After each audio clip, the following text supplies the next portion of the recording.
Okay, I think I figured it out.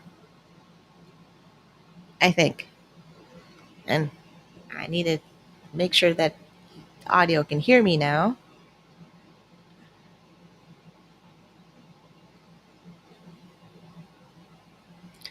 Okay, I know I have not been live in a while. It's almost like I forgot how to do it. Plus, I'm doing this all by myself. So okay, that's good. That's good.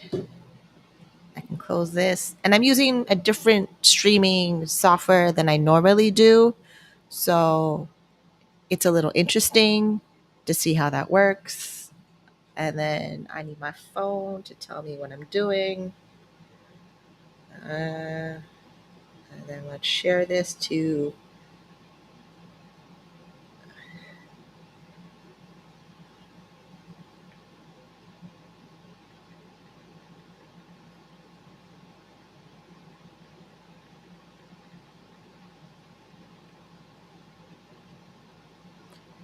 Okay, so this is the Saturday live. I thought about doing Saturday at 11 a.m. and it's 11 a.m. on July 12th, and it's a Saturday. So I figure I will um, be live and see how that goes. And it's mostly because I was on, I was in the chat of a YouTube channel called Disable Investor. I think his name is Dan. I need to find out because we were on a panel before for um, people with disabilities and allies with Brent and Neil. I should know this. I've been on their channel a couple of times. And now with things going on with people with disabilities and the Canada Disability Benefit and all the things I have personally of wanting to create an exit strategy off of Ontario Disability Support Program, it's been it's been really interesting of seeing the people scramble of to get their disability tax credit in, then to get their wait, hold on, something's bothering my background. 1 second.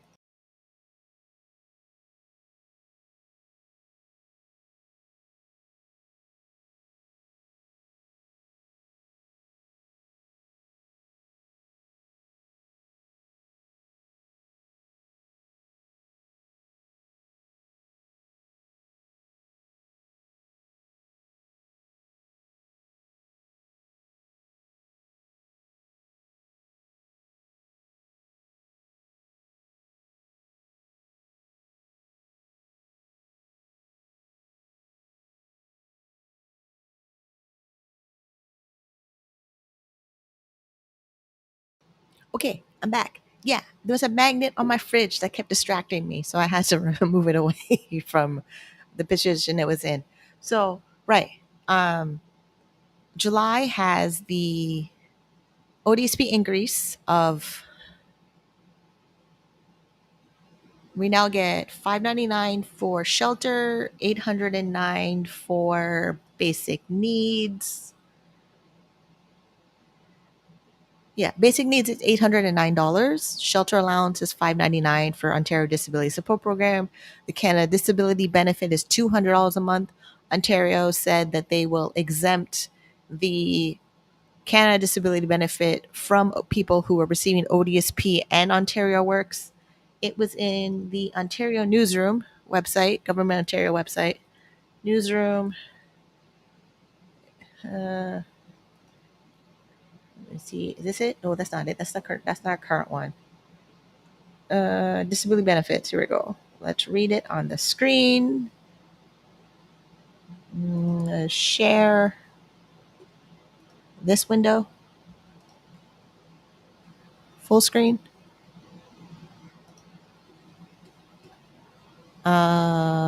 Which one? This one? Oh, I'm in the middle. That's not right. Hold on. Okay, that one. And then hi chat. And let me make this bigger. Bear with me. Um, Not minimize. Well, I want to maximize it. Okay, how does that look? I have no idea. And wait, I had chat. Okay, let me make sure. I need like another monitor to make sure my monitors are good. That's pretty much what that is. So do this, then live. How does it look? Okay, we're good. Okay, we're on the right page. So here we are. Let me read it from this screen instead of that screen because the studio screen is confusing. So, Ontario supporting recipients of disability benefits. Province exempting Canada disability benefit as income to protect recipients from benefit reduction. May 27, 2025. I knew this was coming. Not the exemption. I thought Doug Ford would not exempt the Canada Disability Benefit, but the update of knowing this would be exempt is because I doing all the research I do of planning my disability exit from benefits and wanting to become a disabled millionaire. I had to make my own way of doing research a priority and not wait for ISAC, the Income Security Advocacy Center. They usually have like their newsletters and memos posted, but they're posting it now, and I knew about this back in May. And then the increase to ODSP, the $1,408 that we have now, the $40 increase from $1,368. I knew it like a couple months ago. I wasn't making a video about it until I knew how all the numbers affected my math to exit off of Ontario Disability Support Program in my spreadsheet. And then now, because I see the Disabled Investor Channel talking about their investment journey while on disability benefits, and I'm also on that journey too. I've been on my journey since 2017. It's nice. I feel like I'm not the only one out there doing it. So it's nice. We're not the only people out there um, trying to survive on low income poverty benefits. We would like to live well, retire well with dignity, and $1 million seems to be the goal because no matter how much I do the math, it's better if I have $1 million than not have $1 million. And no, like saving your way to $1 million means you saved $1 million. Some people have done that. I'm using my investment portfolio as a passive investor to get me to $1 million. And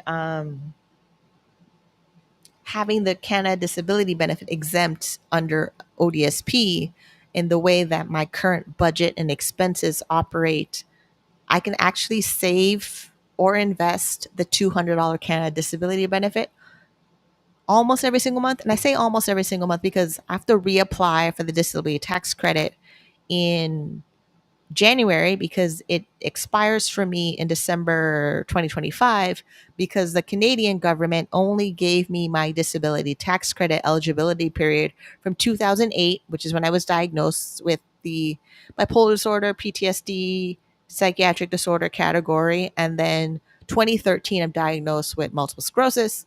But I need to make sure we keep the date for 2008 because that's when the official diagnosis happened in all the documents from CAMH, my doctor, psychiatrist, everybody there. And 2008, when the disability tax credit came out in 2008 or 9, I first applied, I was denied, but I wasn't in the mental state to reapply and make an appeal.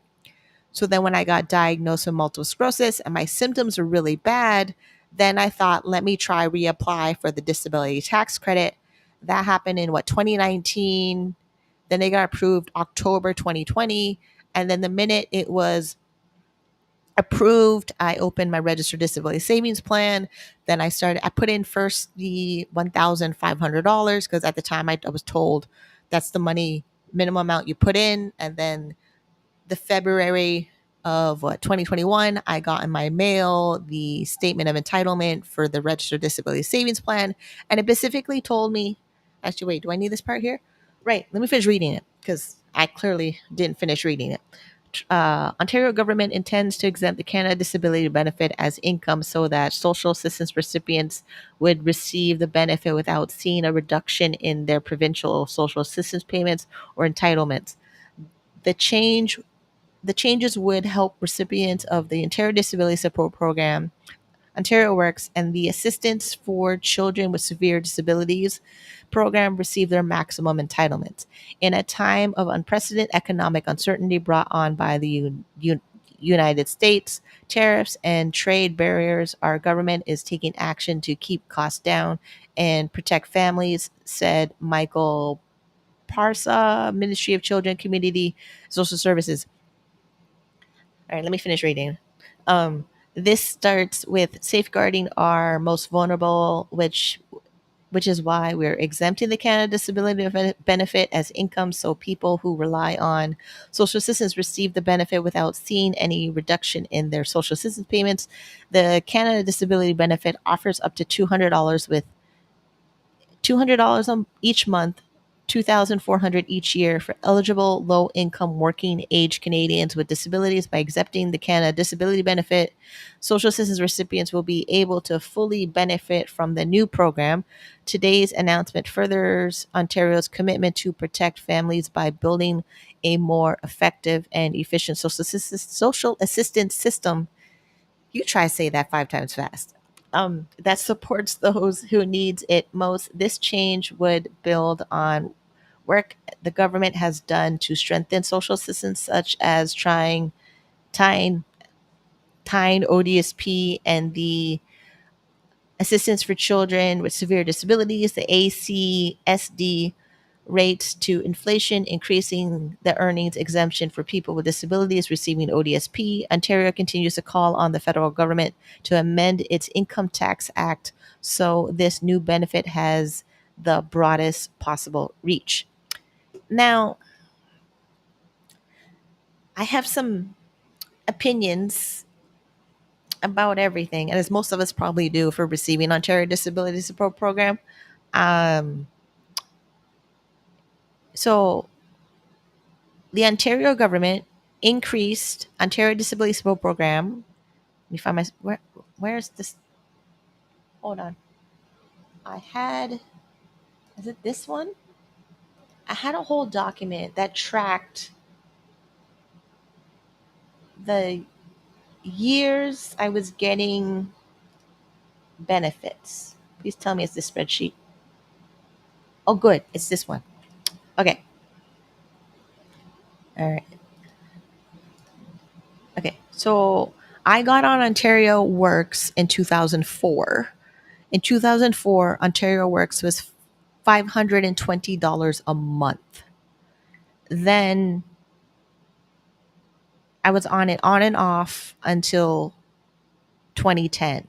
And then 2008, I'm diagnosed with bipolar disorder. I'm in and out of treatment at CAMH. I'm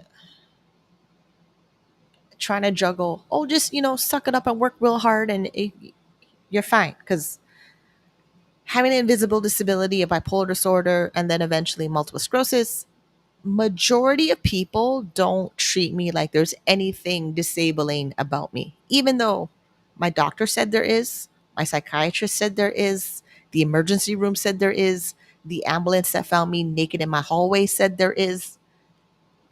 So I always live in these dual roles projected by other people's expectations of me who don't know me.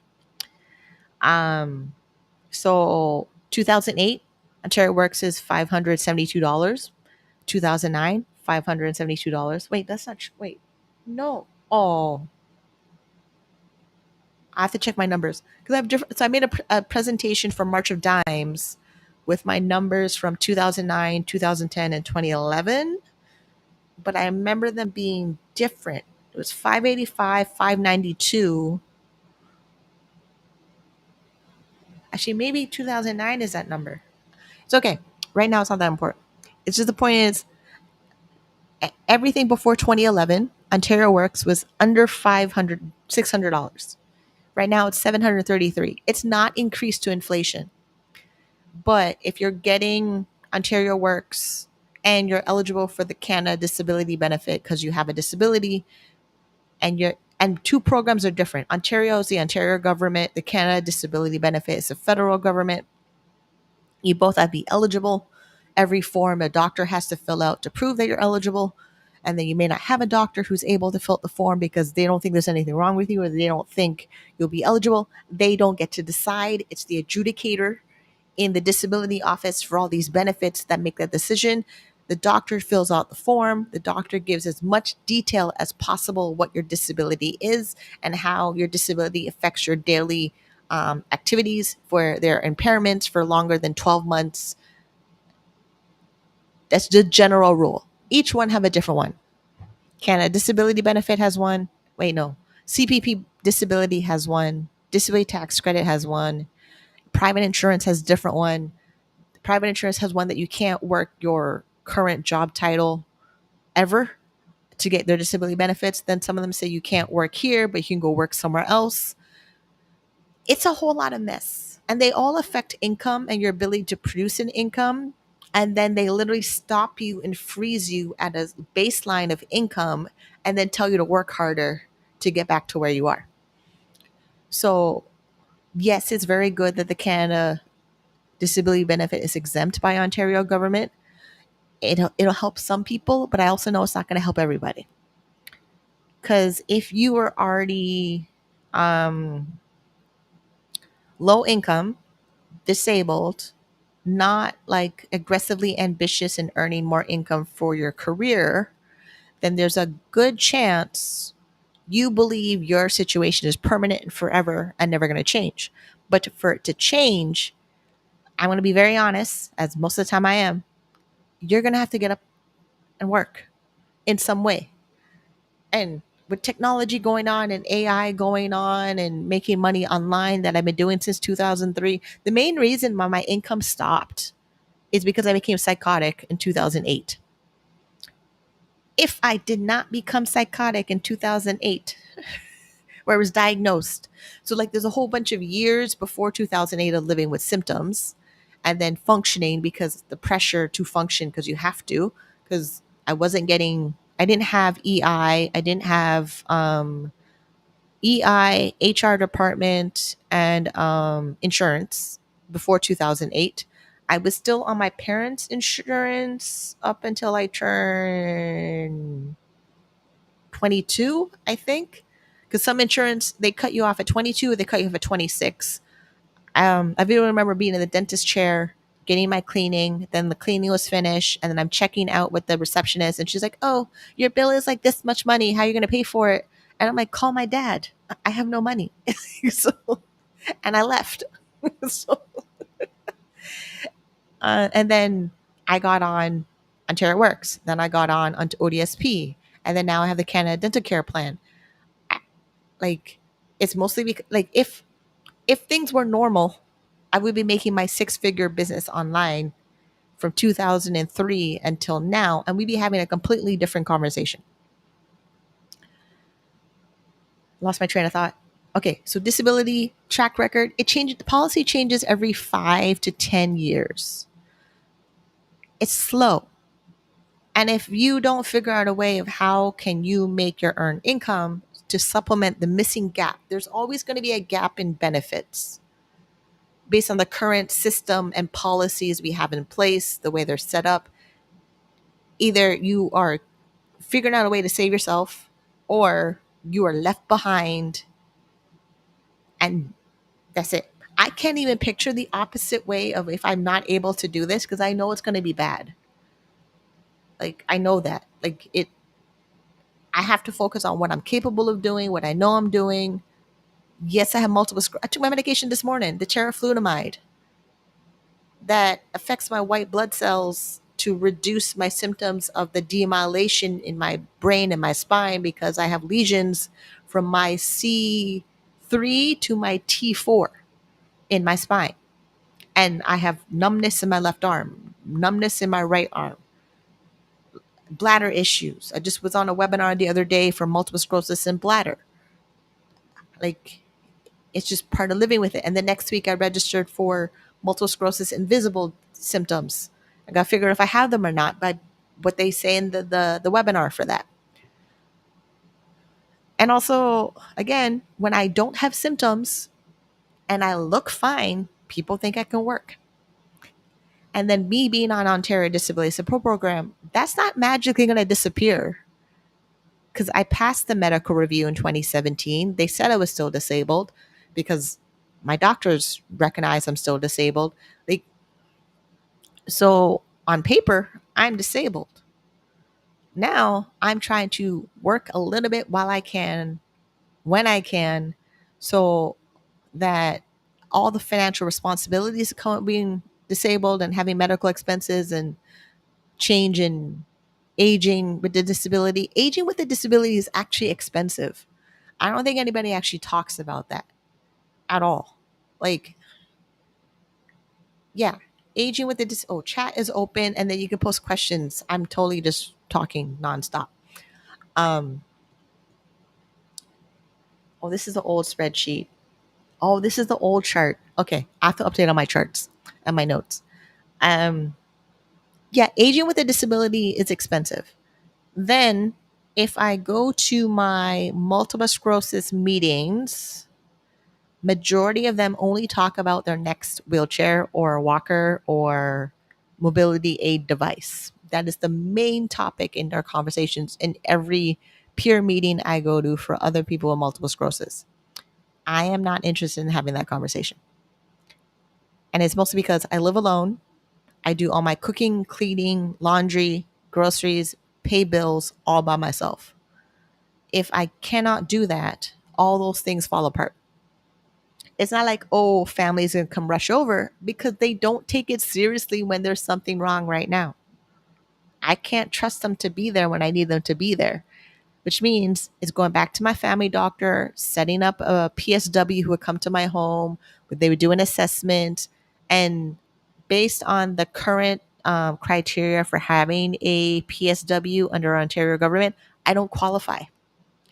So I'm not that, like, I'm disabled, but I'm not disabled enough to have a PSW come to my house that's funded by the government of Ontario. Let me find that criteria. I remember seeing it. Yeah. Hiring a PSW in Ontario. You need to take several steps, including verification, conduct. No, not that. Um, with disability, can I get a PSW in my home, Ontario?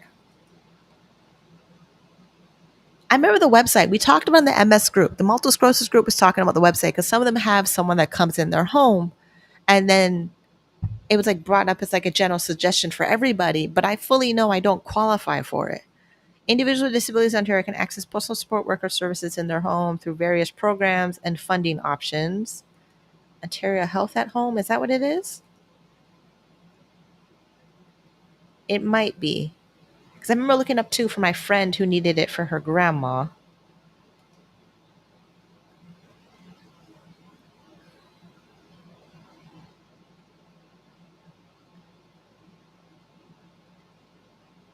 Why do they keep changing government websites? Like, why? Why do they have to make it so annoying? All right. Home Care and Community Services is now Ontario Health at Home, a single organization that will support stability of home care services now. And as care is delivered through Ontario health teams in the future, patients and caregivers will continue to access home and community care services in the same way through the same contacts and now as part of Ontario Health at Home. Wow, who made this name? Home care, how to access home care services.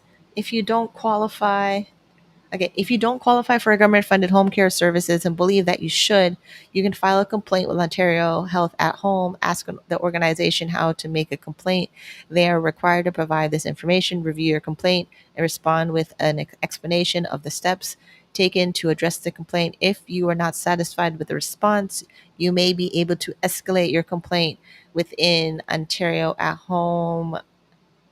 Okay, so you know what I'm reading. And also, we'll figure out if I'm qualified for it or not qualified for it. I'm reading this home and care.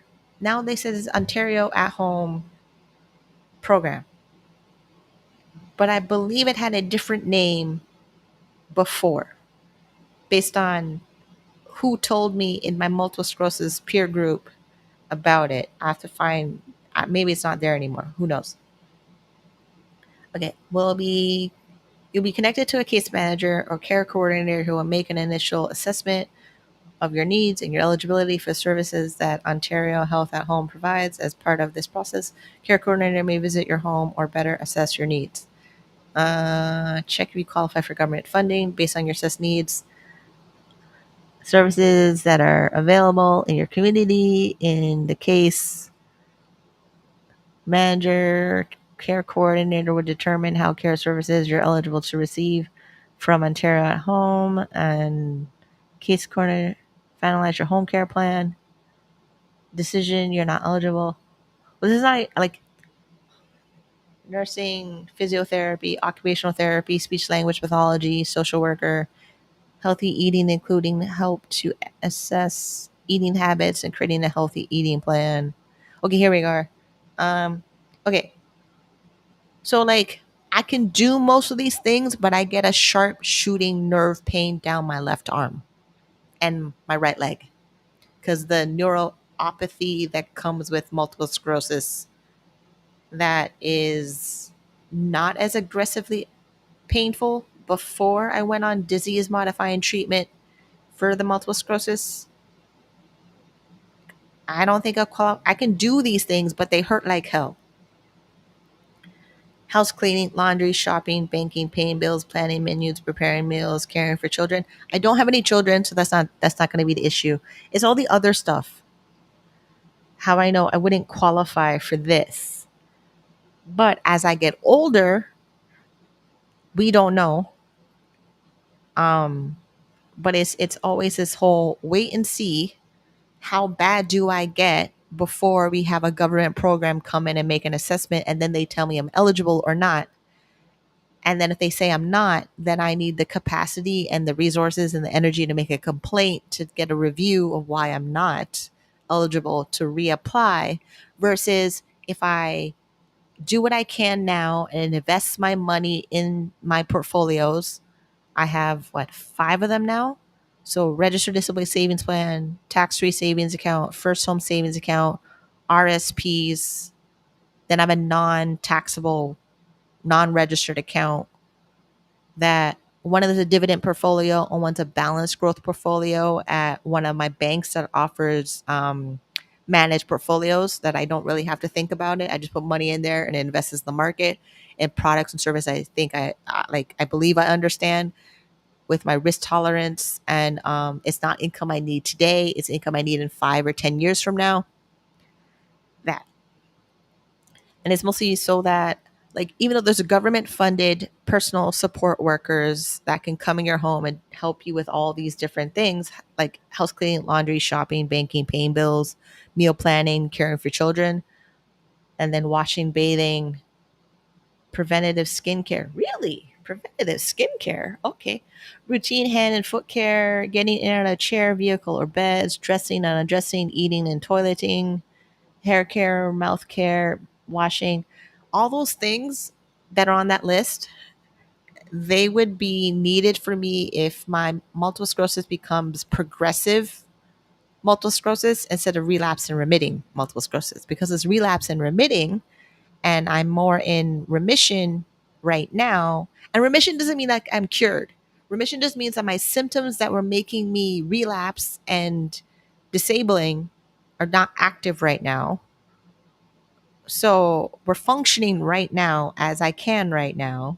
And then as soon as everything falls apart, we hire someone to come in. That whole idea makes me very uncomfortable if you haven't noticed. I don't like it at all. I won't admit, because we're also on this, like, we're hoping all this stuff, support care services and government support services and disability benefits, would kick in on time when those things happen. And if they don't kick in on time, it's it's just not, the outcome is not good. It's just not. Wait times. What wait times? Let's see what this is. Okay, I'm on the Ontario Health at Home website. I'm trying to see if they can give me a getting started. Uh, who is eligible? And let me show this. Wrong button. Getting started. Yeah, I think they changed their website. I think they changed their website. I really think they changed their website.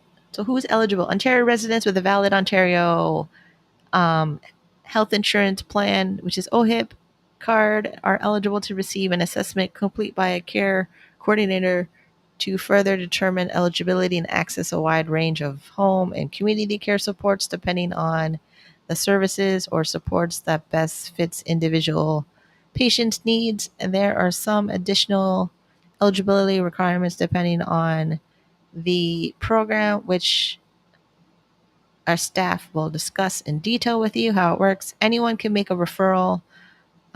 Discuss your care needs with a care coordinator. Care plan based on assessment eligibility. First visit with care provider. Work with the care team to adjust plan and care as needed. So what's the eligibility? Uh, if you feel someone or someone you know,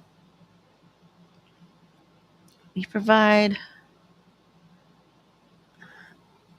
Um, it says who is eligible, and then eligibility. But I'm trying to find the eligibility. Care team make a referral. Find your, because like they have like they're. I mean, I'm happy the government made the website more modern looking, but it's still not easy to navigate right now. Okay, rapid response nurse. Oh, um,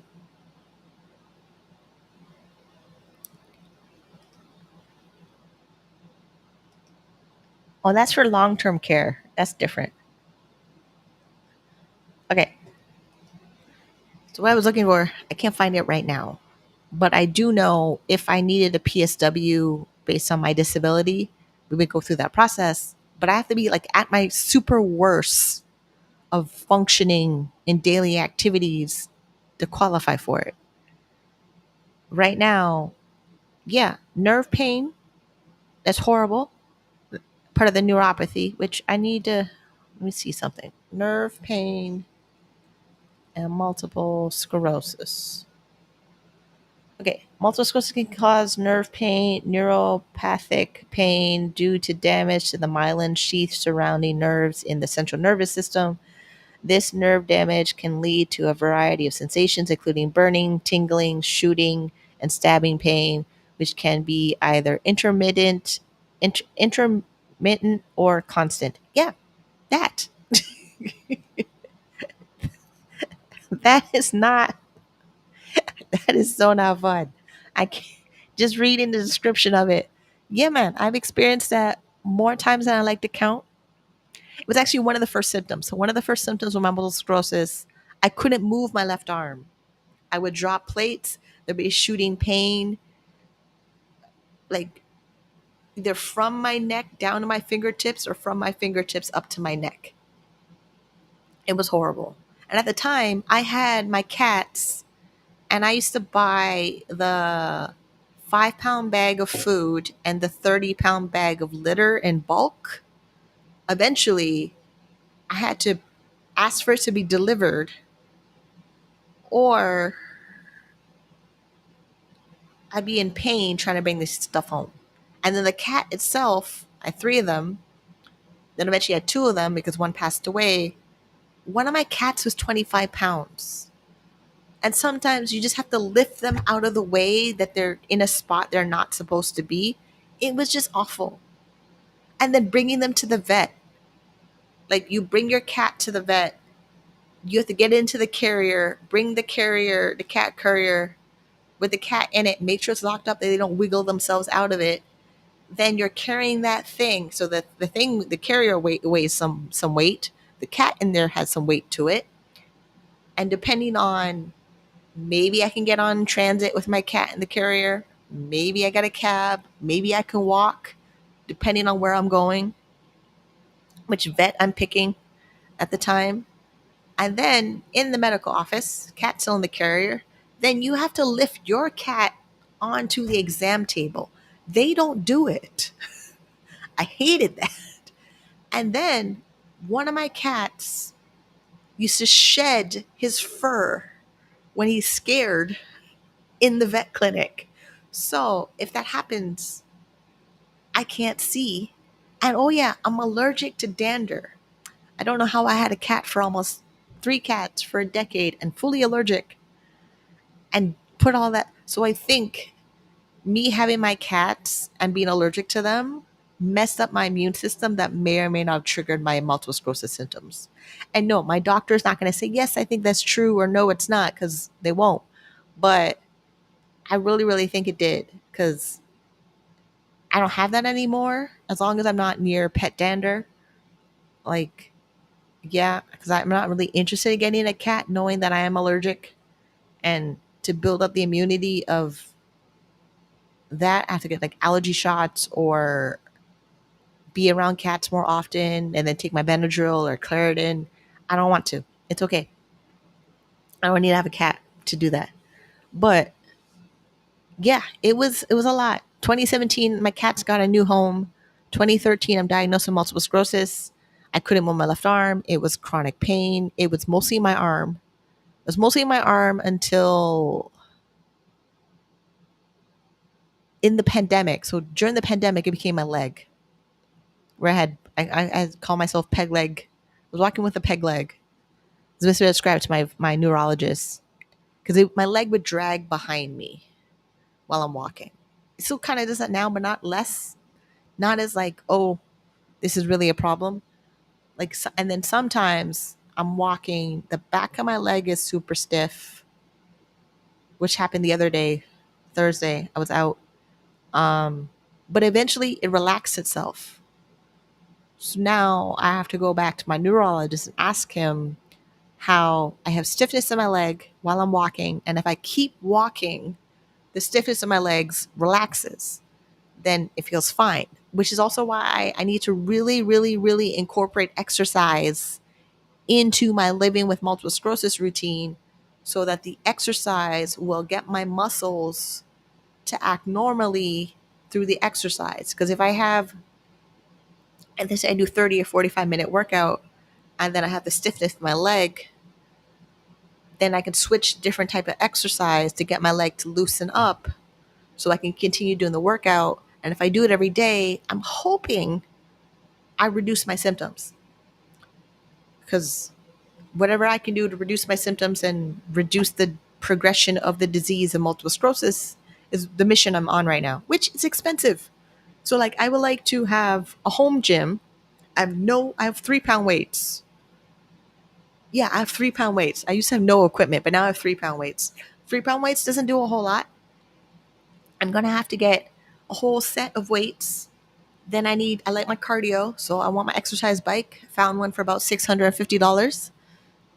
That's Bluetooth connected and all that stuff. And I can get the Peloton app and all that. But Peloton app is not exactly free. It is $16.99, give or take. I remember. I had a whole spreadsheet budget of them too. Like all the prices of low cost gyms, gyms with personal trainers, boutique gyms. Like there's a Hexa scan or DEXA scan. Yeah. Then cryotherapy, the cryo hydro. They freeze your body basically and you go in the sauna in between. So like cold plunges and things like that. I was looking at those. Where did we put that spreadsheet? of all the things I wanted to do for my home gym. Is it this one? Yeah, it's this one. So like I looked at Fit for Less because Fit for Less, I feel more comfortable with Fit for Less than I do at Planet Fitness.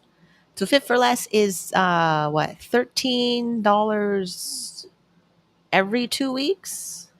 Then my local gym, they raise their prices a little bit, but they're still $1,300 for the year for an annual membership, or $109 a month. And then they have like drop-ins stuff. I may end up doing that since it's walking distance. I can go into my gym and walk back home, and I'm done for my workout.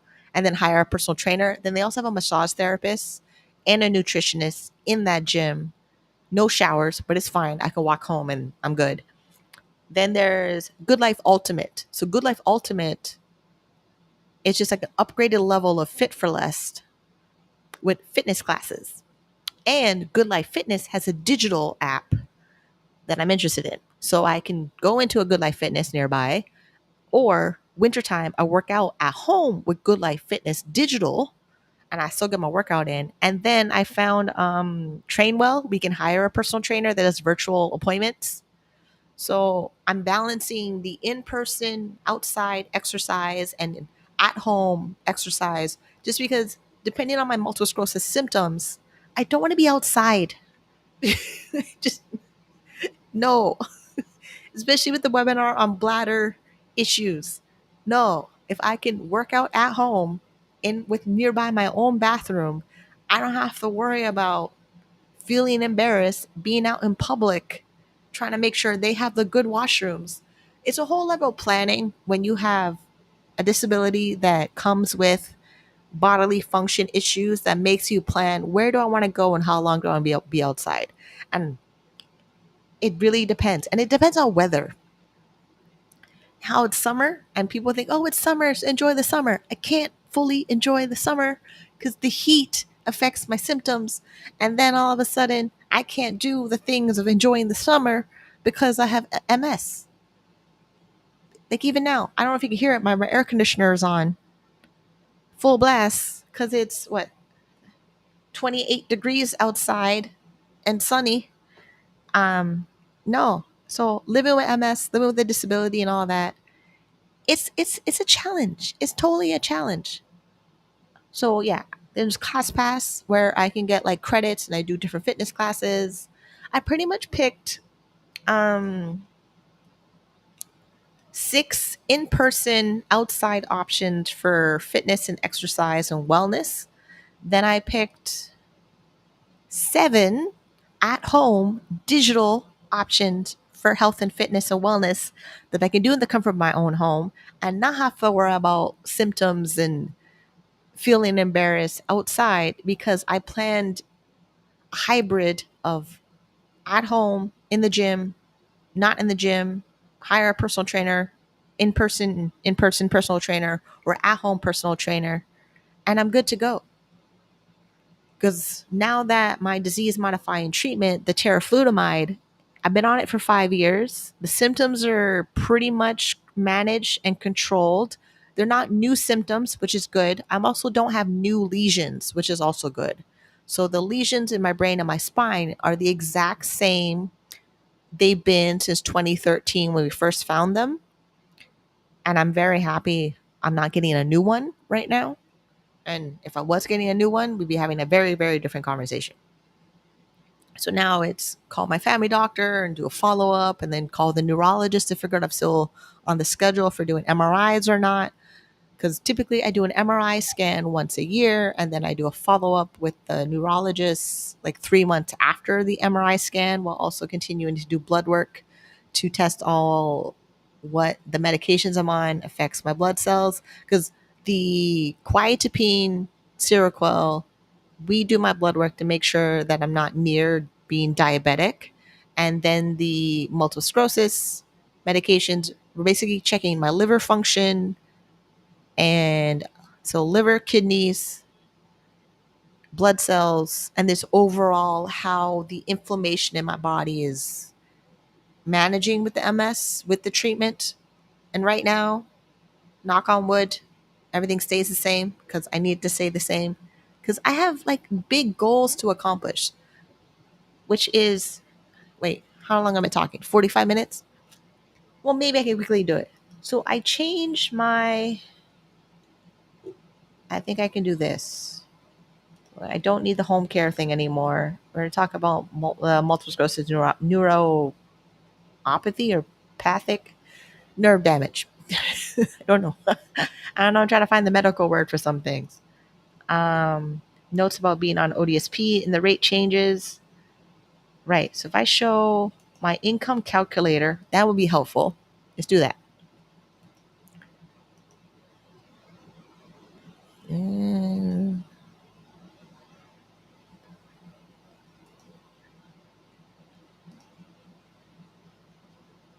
Okay. So here is my ODSP income deduction calculator. I made some changes to make it a little bit easier and nicer for being self-employed. And it definitely, this is the thing I'm using to guide me through my ODSP exit strategy. So basically the blue box right here is net income. The green box, wait, hold on. No, wrong one. This one, that one. So this, is that the same color? Okay. So the green box is gross income. Let me zoom in a little bit. All right. Zoom out a little. Okay, here. So this green box right here, it's monthly gross income. Then the reason why I added approved business expenses is 75%, since ODSP says they claw back your income support if you earn over $1,000 at the rate of 75%, I decided that I would have 75% of my gross income would be business expenses based on the approved list of Ontario Disability Support Program to make the math super easier on my brain. That's the reason why I put 75% there. It was just, well, ODSP says they claw back at 75%. So what if I have 75% of business expenses? That's the only reason why I see the 75% number in there. Then the amount for disability benefits, I have to change this because my payment for ODSP, where is it? Where's my pay stub? Let me zoom out. Here. This is a rough estimate right now in this particular chart. Okay, so basic needs calculation, $809. My mandatory special necessities, I get 156. That is the cost of the TTC Metro Pass. And then shelter calculation is $599. Then special diet is $215. It used to be $129, but because we added on the special diet form hypertension, hyperlipidemia, because of my feet being swollen, and I may have high blood pressure, but we're waiting to see what that is. But I'm showing the symptoms of high blood pressure. Then my doctor filled out the form to include hypertension, hyperlipidemia, allergy to wheat, allergy to gluten, and then equals out $215. The maximum this is for special diet is $250. The special diet and mandatory special necessities, actually no, transportation. So if mandatory special necessities, the transportation portion is enough for TTC Metro Pass, it will change if TTC Metro Pass increases. And then the special diet allowance, the 250 maximum, that's not increasing with inflation. And the increase of ODSP, that's now $809 and $599 for shelter, for a total of $1,408. Then there's the work-related benefit. So to get the work-related benefit, my business income has to have a net profit over $100 in a month to qualify for the $100 work-related benefit. But there's times where do consulting for a nonprofit organization, and they say they'll pay me an honorarium, but then they want an invoice. They want me to invoice them for the honorarium. So I invoice them for the honorarium. Then they pay the honorarium. But because the invoice, even though it's my job, it's my business, it's my income, the invoice says honorarium paid, ODSP changed the way they've reviewed it. So I sent them an invoice for, what month are we in? July? June. So June, a company paid me my honorarium. Then the invoice, we sent it to ODSP. They moved the honorarium amount into the gift allowance in voluntary payments, which is $10,000 in a 12-month period, instead of having it be my income, earned income, which I believe is earned income because it's income I would claim on my income taxes, to move over to income. So when it's income, it follows the work related benefit. If someone says they're going to pay me an honorarium and I report it to ODSP, there's no guaranteed chance they'll see it as income versus honorarium. They're fine. It's annoying of I do all the things I need to do on my side of being on disability benefits, but a caseworker can make a decision of, oh yeah, that's income. Oh no, that's an honorarium. And they won't tell me. They just go make the decision. And I really don't want to go through the back and forth of telling them that the money I got was actually income and not an honorarium, because honorarium keeps you staying on Ontario Disability Program, while income moves you off of ODSP benefits. So it's just annoying thing of the journey of planning my exit off ODSP. Like, there's a specific number I need to make based on the spreadsheet. That's why the spreadsheet looks the way it does. And then here's my part of my spreadsheet. I just added to keep track of the rate of minimum wage. It's going to be October 1st. It's going to be $17.60. And based on a 40-hour work week, 1 week of work is $704. But 2 weeks of work as of October 1st at a rate of $17.60 an hour makes 2 week paycheck $1,408, which is the current year of Ontario Disability Support Program payments. I don't know who noticed that, but I did. And it's in my spreadsheet and it makes me laugh a little. And if we're wondering why ODSP is not increasing to match with the cost of living, is because the Ford government thinks people with disabilities can just go get a job and work. And the math is a direct way of how government believes what should happen to low income families and families with disabilities. I've been tracking this thing for a while now. I've noticed this behavior. Okay, what is that part of my spreadsheet? Because I added this calculator.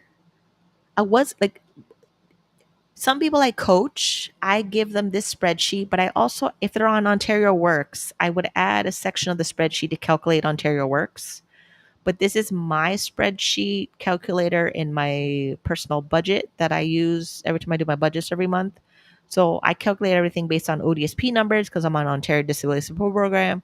Then I also, I have to change, I have to update these. So I also keep track of my business asset limit, $20,000. I'm allowed $5,000 in cash in the business. Then I broke down how my bank accounts would organize my $20,000 asset limit for being a business owner. Then I allocated and calculated my $40,000 asset limit for ODSP. And we focus on that. And because my business is mostly an online business, it's very adaptable to my health conditions. So if something happens, either it makes me money while I'm in recovery, or it's very easy for me to pick up on to make money to bridge the gap of what I need being offered from Ontario Disability Support Program. So I know this is not my normal live stream, but I wanted to test out this new software. It seems to be doing pretty okay for the live stream. Um, but I really I don't think I have anything else to talk about really for right now. I'm on the financial journey of independence, living with a disability. I started with the Dave Ramsey baby steps. Then with being self-employed and an entrepreneur, I added the Donna Miller 5 bank accounts, which I will talk about in a different video. And I will also talk about, now that I understand more what's in my investment portfolio, since I've been investing now for 5 years consistently, I'll probably review my portfolio. No, I'm not a financial advisor. No, I'm not giving you advice. I'm documenting my journey so I stay accountable and I reach my destination of being a millionaire living with a disability on Canadian government benefits, because it's a conversation not talked about openly in disability spaces, especially for Canada. Tend to think that, oh, you have a disability, you have to stay below the poverty line. I reject that identity and I'm not going to live that identity. So if I'm not going to live the identity of being disabled and poor, I'm going to have to create my own identity of what it means to be disabled, wealthy, rich, abundance, that has my own charity foundation that's able to help the community based on my own resources and efforts. Because that's basically what happened. So like with Jay Zygmunt, he talks about child-free wealth, me not having children, being a single person, not having children. I'm in a path of, okay, how do I take care of myself? How do I manage my multiple sclerosis and bipolar disorder? Treatment is going well. If treatment is going well, what's next? And then I check in with my, like, and then also too, like, the thing about, we have a doctor shortage right now. I'm not getting as many medical appointments as I'm supposed to be getting right now. They dropped off since last year. Like, my doctor was making changes in her practice of how to manage the flow of patients. Then I would typically get an appointment pretty quickly with my doctor. I'm not now.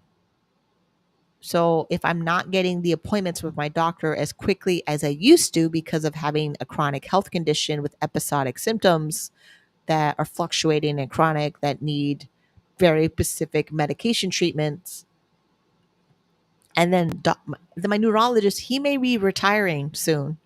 Then I have to switch neurologists. Then my family doctor, she's still there.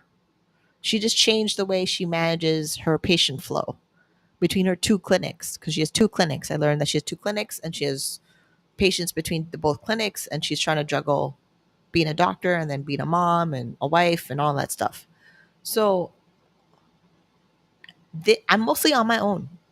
That's just pretty much what that is. I have to fend for myself, and I'm doing that. It's great, but I'm a little scared. I can tell you that much, because most of my disability was always in a crisis: medical crisis, psychosis, psychiatric crisis, a physical crisis, symptom crisis. Like me not moving my arm, that, so symptoms happened in 2013. Then they were on and off. Then 2020 happened and my symptoms were so bad, like just awfully bad, that I had to go to the neurologist and figure out what treatment options are available to me. And then when he asked, like, what insurance do I have? And I said ODSP. The first thing my neurologist said is he doesn't like ODSP as insurance. My dentist does the same thing. They don't like ODSP as insurance. They'll take it because that's what I have. And they're in the helping profession, the healing profession. But ideally, they want me to have a different insurance. And I want my treatment. And I want to be like, I like them as professional healthcare providers. It took me a long time to find them. But the main barrier, blockage in our professional relationship is the health insurance. And if it's Ontario Disability Support Program and they don't like it, they'll use it. Okay, fine. Ideally, they want me to pay in cash. They know I don't have it. Then, oh, can I go find an insurance? I did. I did the research for insurance. What I did was I called all of the private health insurance companies and I asked about their guaranteed acceptance plans.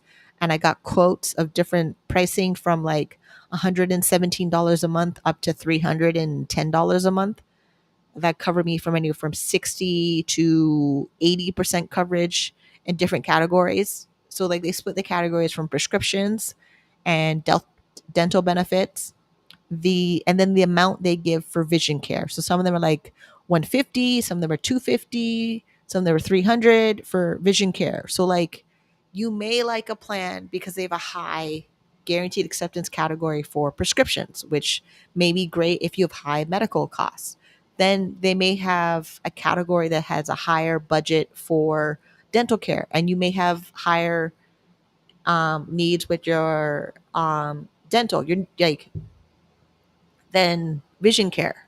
So depending on where your health is worse is where you would pick the guaranteed acceptance plans to get the coverage that you need.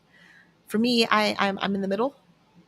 So I have my dental is fine. I just need braces, but my braces are. I did a consultation, so the braces I have to pay anywhere from $3,000 to $7,000, but I have to pay for the full consultation to get the whole dental tray. I have to make a mold of my teeth, and then we figure out what we'll do to customize my invisible braces. Even though I was in braces before as a kid, this side of my mouth I don't like it. We hit the top part. I don't like it the way it shifted. So, and whitening. I want my teeth white again. They were pretty when they were. So, it's just a lot of like, okay, the government has some benefits that cover a good amount. I'm I'm going to say that they do. They cover a good chunk of what you need as a healthcare needs as a person with chronic illness, disability, with evolving symptoms as you age. They do. They cover a good chunk. But to get the coverage from Ontario Disabilities Program that they provide, you literally have to sacrifice your ability to earn an income to get their coverage. Like I was eligible for it. So I got on as a poor person because 26 years old, there's not a lot of income coming in. And then I'm 40. So 15 years went by and I'm still on government assistance. That means my income didn't really increase that much. And then the main reason my income didn't increase that much was the bureaucracy I had to deal with the income threshold limits inside of Ontario Disability Support Program. When I got on 2011, if I earned any income at all, everything from ODSP would be clawed back at 50% on the dollar. It's not very incentivizing to go get a job to balance the difference of what's missing in the gap of Ontario Disability Support Program. I pretty much had to maximize gifts and honorariums that were allowed in the policy that were exempt by Ontario Disability Program because the policy said so. Then they made the change. They're like, hey, you can make $200, keep your benefits. Then anything after $200, you're exempt. You're exempt at $200. Then we claw back 50% on the dollar. That was 2013. I got on 2011. Then 2013 said you can make $200. I still have the memo somewhere in a document in a giant folder. Then 2023, they changed it. You can earn $1,000, keep your benefits, then also keep your assets below their limits. Because even the asset limit changed. So the asset limit in 2011, a single person was allowed $5,000 of assets on Ontario Disability Support Program. 2017, they changed it. You can have $40,000 of assets, non-exempt assets on ODSP, and so keep your benefits. So ODSP always controls your income and your assets and your health insurance. Those three things, if you can figure out how to replace them on your own, are the three things you need to exit off of government benefits. I will make a full video about it because it is the golden ticket of how do I exit off of government benefits. You plan your income, you plan your assets, you plan your health insurance. Then you go live your life. There's that. Um, wait. There's a lot in this video. I need to go back and watch it. I know that much because the place I'm at now and where I want to go, and there's not a lot of us on that journey. There's Disabled Investors YouTube channel, then there's Ryan Dalton's YouTube channel. I'm the only female in the mix. Um, but it's possible. The fact that three of us are on this journey of investing our portfolio to be off of disability benefits, it's possible. Then, of course, there's a batch of people who are on this journey, who are off of ODSP and not on disability benefits, that have a disability, that don't talk about their daily lives as openly and transparently as I do. But I figure if I document the journey, show you what's what, show you how I navigate all the different things in the policy that don't really bother me that much, maybe it inspires you to do some of the things. Like, honestly, like, you need health insurance. Having assets that grow in the stock market over time will help you supplement your income as you get older. It'll help supplement the OAS, which is old age security. It'll help supplement the guaranteed income supplement and help supplement your CPP. And I learned that you can get CPP disability or you get the normal CPP. And CPP is Canada Pension Plan. Then if you're on private health insurance, long-term disability, short-term disability from one of the major companies that also sell, oh, hey, I've been talking for an hour all by myself. Wait, what was I talking about? Insurance, right? So private insurance. The thing about private insurance and earning the income on private insurance, you have to talk to your insurance provider on what they'll let you earn while getting insurance. Like it's a constant conversation. Don't just take their first word and think that's final. Because policies change and policies also change without notice. So if a policy changes and you didn't keep up to date with the policy change, how are you going to know something changed so you can change? Like they changed. ODSP, even though ODSP doesn't change often, it still changes. Many people, wait, hold on. Can I put this? Oh, I can. Oh, that's so cool. True. Many people still feel ashamed for having a disability. You're not supposed to. Anybody can become disabled. Like I literally woke up one day and I couldn't move my arm.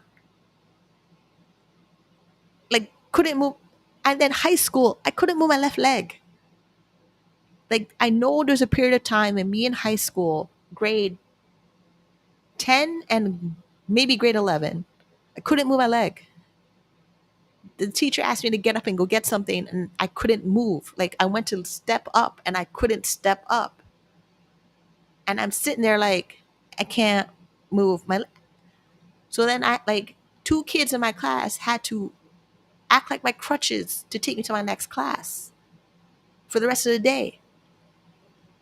And then eventually it released itself and I couldn't move my leg and I got home.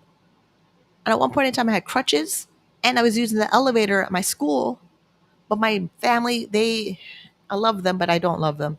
They didn't make sure to figure out what was causing it because it was relapse and remitting. So when it went back to remission and my leg was fine, they acted like everything was fine. And then when I moved out and then 2013, I couldn't move my arm anymore. Then there was a whole thing of, what's wrong with you?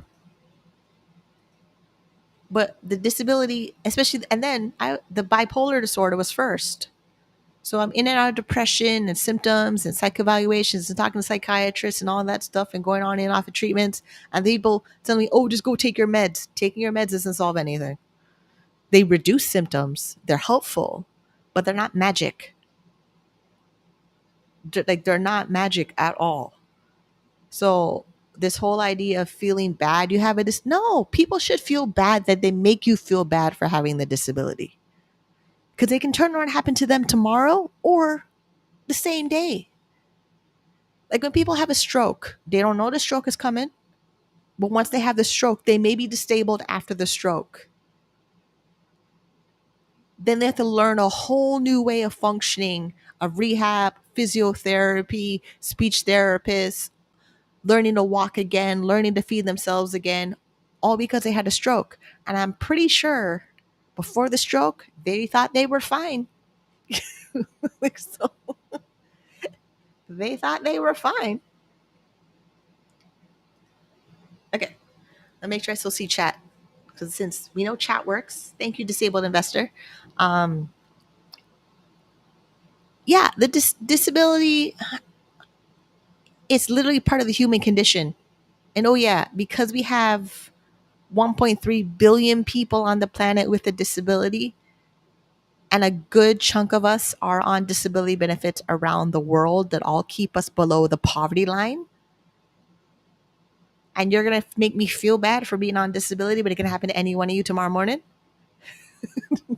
Don't even try. I mean it in the most nicest way possible. Like you really do. We're living longer. If we're living longer, you're not going to live longer as healthy as you think you are. You actually deteriorate, but you're living longer. Like me with multiple sclerosis, like they're so happy that we have new medication to treat multiple sclerosis that people are living longer with multiple sclerosis. But there's people living longer with multiple sclerosis who can't swallow, who can't walk, who can't see, but they're living longer because the treatment stopped the progression of the illness and it freezes where they are. So if your worst symptom of multiple sclerosis was you had vision problems and walking problems, and then you finally find a treatment, and it's a treatment stops that from progressing, it doesn't reverse it. This is the other thing. It doesn't reverse the symptoms you're having. It just stops them from continuing or progressing or mutating. That's all it does. But the disability is very much still there. Like I hate going to my grandma's house because of stairs. I hate walking up and down stairs. I lose my balance. And I typically lose my balance when I have to walk downstairs. And then because my grandmother's house, each stairs she has in her home, from the deck in the backyard to the stairs going to the basement and the stairs going upstairs and the stairs at two little steps that goes into the house, are all different sizes and shapes. My brain can't tell if I'm going to step on the step properly. So I don't go to her house. I can't wait till she downsizes into a condo or a bungalow or a townhouse because I can't do it. I don't want to. And then telling them, they don't see why that's a problem. Unless I guess like they want me to fall to show them that, hey, I can't handle your stairs. I have balance issues. And oh, by the way, I fell. Yeah. So it's safer for me not to go.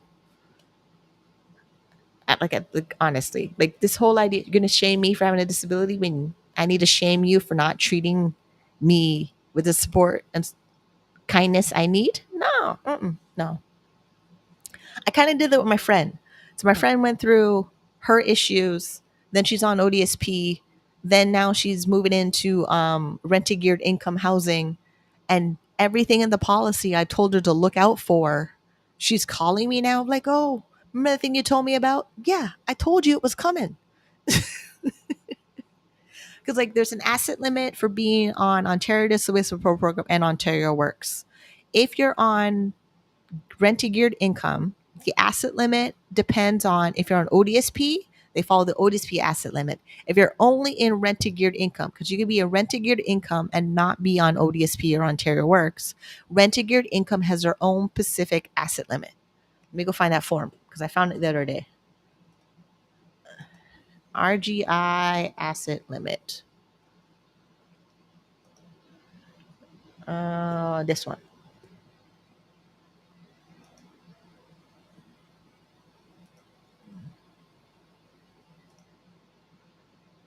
Full screen. Okay. So here, total household assets are within the limit requirements. Where is that? Wait, declaration form. Here we go. It took me a while. Can we see it? Wait, nope. Share this tab. Okay.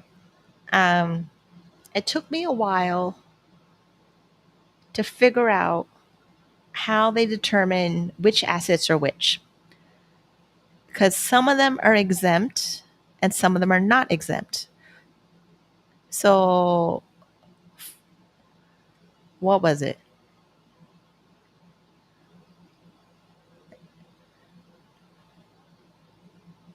Exempt assets. The following assets are excluded from the total value of a household assets.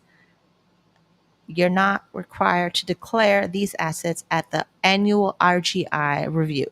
If your household has any of these assets, they will not be counted towards the 150,000 asset limit for the RGI eligibility. Now, some people think because they're on RGI, ODSP, or Ontario Works, that the limit that's decided in the policy, that they can't have anything. It doesn't say that.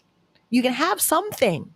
Just don't go over $150,000 if you're living in RGI and you're not on a Ontario Disability Support Program. Because there's some people I talk to and they hear the limit of the asset limit, and they don't have anything. It doesn't say zero. It says, here's the line, don't cross the line. If you cross the line, you no longer stay here. That's all it is.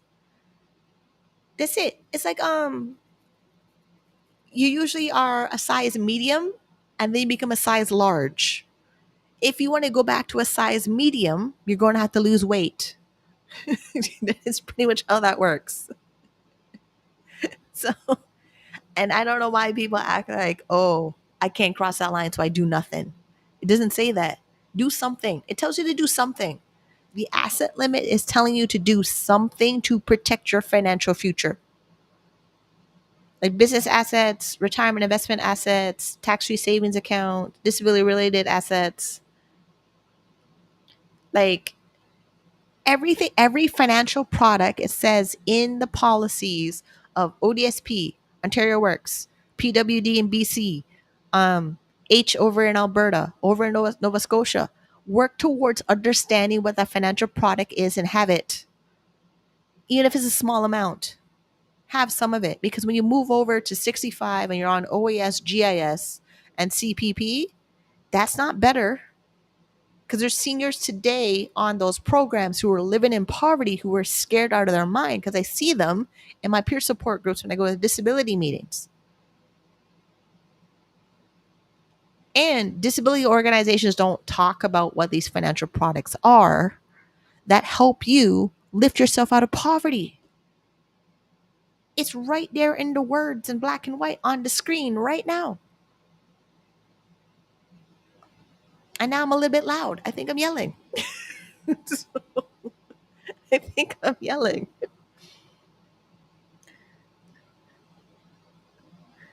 Because RGI is like a different department of um, Ontario Works and ODSP, because they branch them off in different categories, and they all follow a similar policy structure foundation.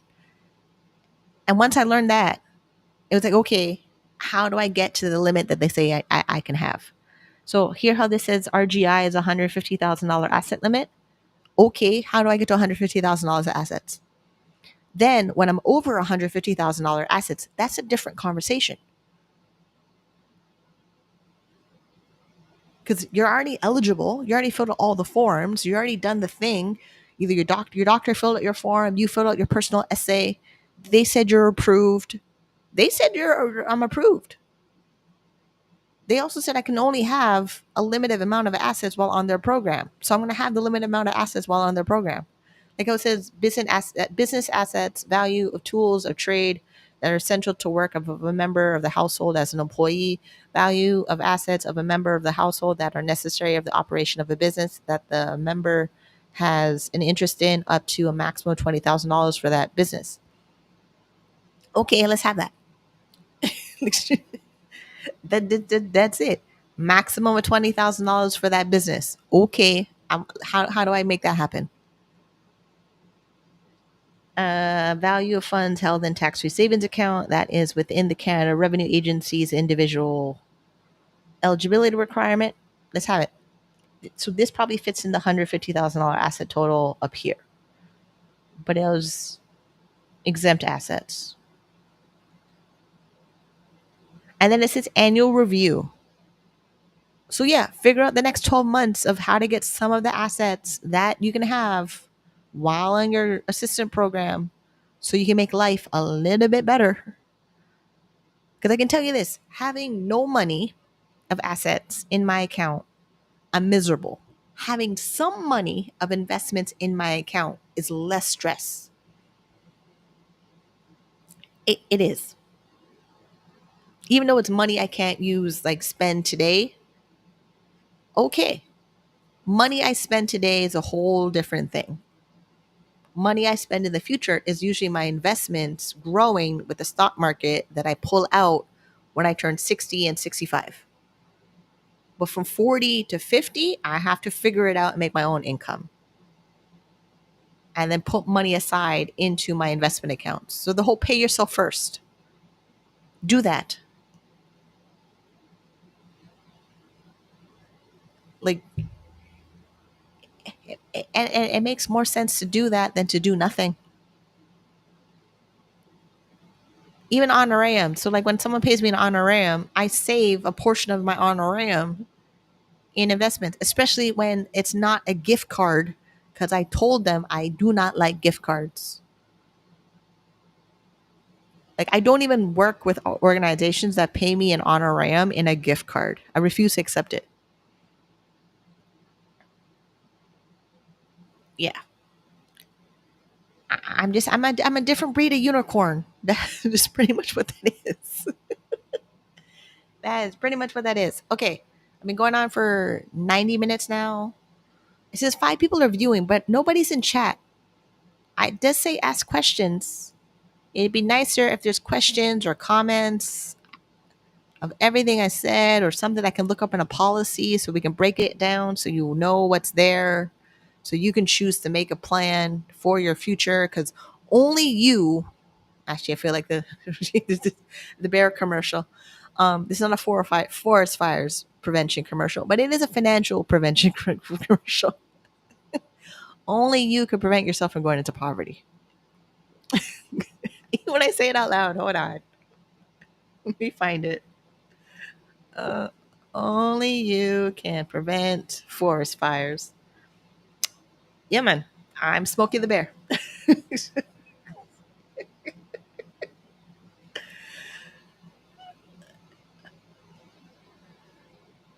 Yeah, man. This is the poverty prevention strategy. That is what it is. That is what we are. Okay, asset limits about ODSP. So ODSP asset limits, treatment of assets. I'll put that link in chat. I hope you can see it, and then we'll share it on the screen. And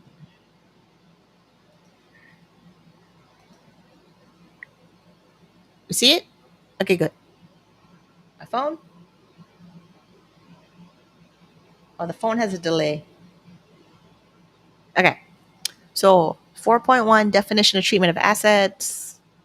The prescribed asset limit for a benefit unit of $40,000 for a single recipient, $50,000 for a couple, and $500 for each dependent other than a spouse with the director's approval. So whenever the policy says director, that is the caseworker.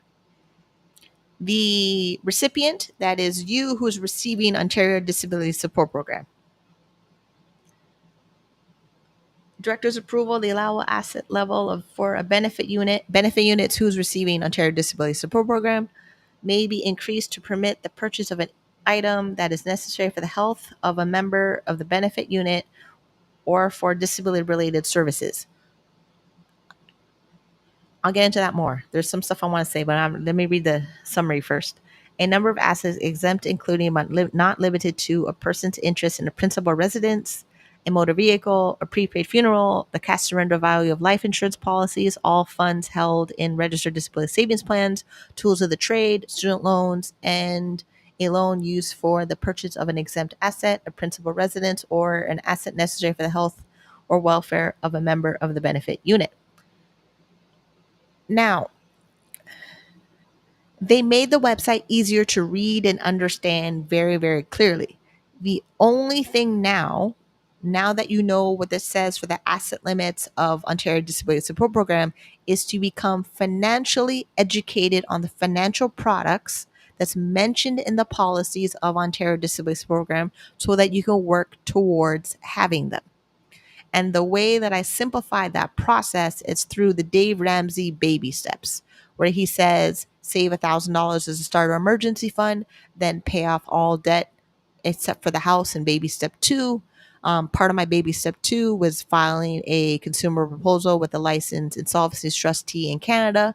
Then baby step 3 is save 3 to 6 months for an emergency fund.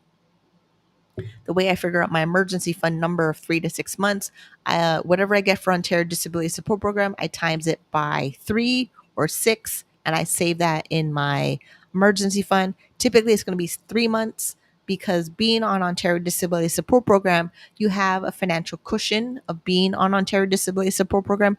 I know it doesn't feel like there's a financial cushion, but there is. So with $1,408, 3 month emergency fund, it's $4,224 for 3 months. I bumped that up to about $5,000 for my 3 month emergency fund while on Ontario Disability Support Program. And it stays in, I have it broken down into two savings accounts, one that gives me 3% interest and one that gives me 1.7% interest. And it's nice, it's comfortable. If itch goes down, caseworker makes a mistake, they forget to pay my rent because it happened during the Canada Post strike, I'm ready for the emergency. That is usually a human error of the director in the Ontario Disability Support Program office. To define max, so the summary of the directive is to define maximum asset limits, clarify what is included under assets and what assets are exempt. So non-exempt assets, exempt assets are very important to know what they are, because depending on how you receive money and how you move it into specific accounts, ODSP will say they're not, if they're non-exempt assets, you're still on ODSP. If they're, wait, no, reverse. Non-exempt assets could have you not on ODSP. Exempt assets could have you still on ODSP. So to identify exempt assets and allowable asset limits for ODSP financial eligibility. So remember, there's a financial eligibility and there's a medical eligibility for being on ODSP. The medical eligibility doesn't have to be because you're on ODSP. Your medical eligibility could be because you're on federal government disability benefits like the pension plan or the Canada Disability Benefit or the disability tax credit, or managing your registered disability savings plan. Your medical eligibility could also be for because you access long-term disability or EI sickness benefits or short-term disability. Your medical definition of a disability based on you and your doctor could happen if you don't access any insurance disability government benefits at all.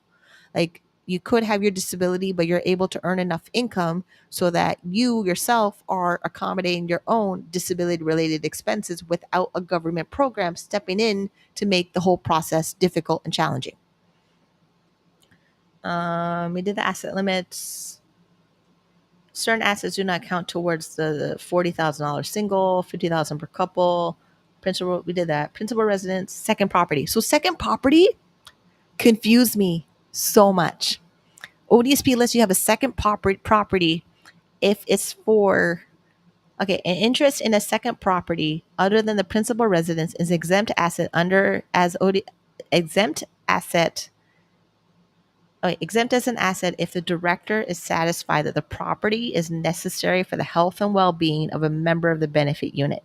If the director does not approve a health well-being exemption, the property will be exempt as an asset for a period of 6 months, provided that reasonable efforts are made to sell the property and that the reasonable efforts continue to be made thereafter if the property remains unsold. You could have two houses and be on ODSP. People think you can't have any. But it's right here. Principal residence, second property. The second property needs to be approved by the director, which is your caseworker. And your first residence is a completely exempt as an asset. Then there's a whole thing of the principal residence of an applicant, recipient, or proceeds from the sale of a principal residence, provided those proceeds are used for the purchase of another principal residence within 12 months for the sale from the sale, are exempt as an asset. Great. You have a house. You want to get a bigger house. ODC gives you 12 months to sell your first house to go get your next principal residence.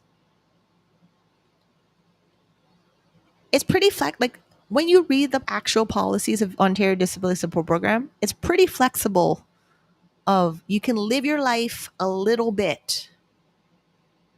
So go do that. The policy says you can do this up to this limit. Everything is you can do something up to a certain limit while on Ontario Disability Support Program. If you decide to be super ambitious, super driven, want to move further and go get the second property, go do it. Okay, ODSP says your second property is not part of your exemption limit. Okay, sell your second property or keep it for rental income, and then you figure it out after. Like, yeah, and it does. It takes a lot of planning, executive function, and understanding why you want to do something first before Ontario Disability Referral Program tells you you can't do anything. Like motor vehicle, trust fund, life insurance policies.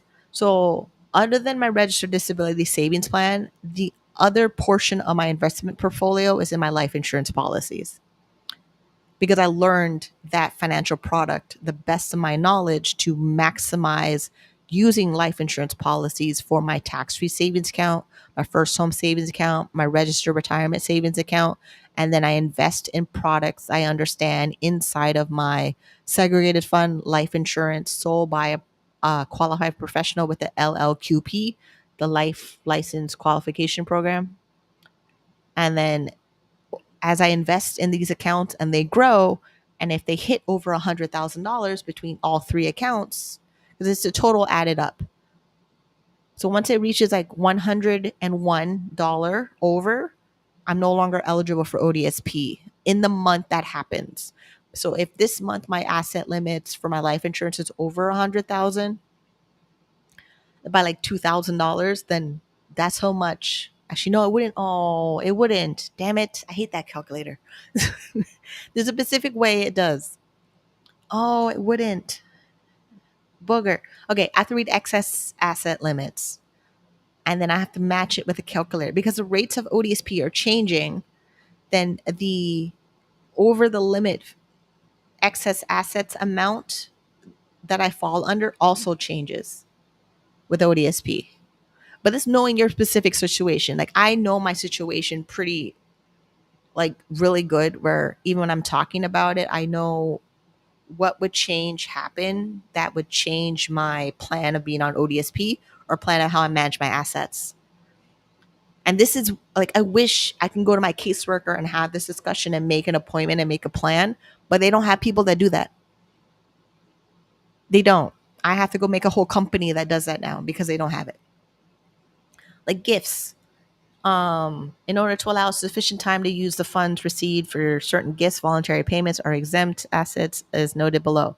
So contributions to registered education savings plan and registered education savings plans. If you have friends with children who would like to go to college, you as the aunt or uncle, if you have permission from the parents, you can gift those children their registered education savings plan from your money if you can, or in reverse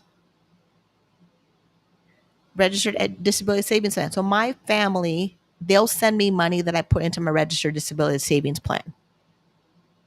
I'm fine. Applied to a purchase of principal residence. I would like that, grandma or dad or somebody will help me buy a house. 1 out of 5 Canadians have a disability. I wonder how many seniors have a disability. It's roughly the same. People with Canadians with disabilities is 27% of the population. And they're counting that number from age 15 to 64.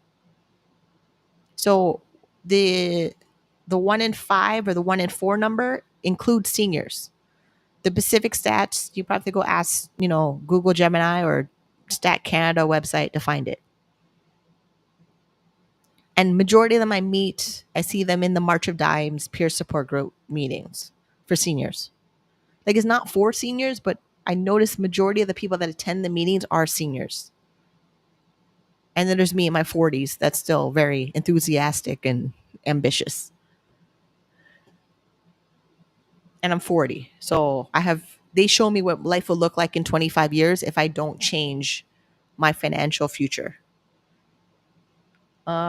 Gifts, compensation awards for injury or death, prepaid funeral, student loan grants, awards and bursaries, education savings plan, Ontario Autism Program, mortgage receivables.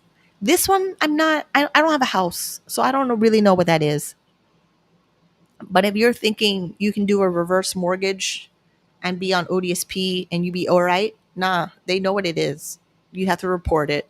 Pretty much everything that's on the asset page of the policy for ODSP,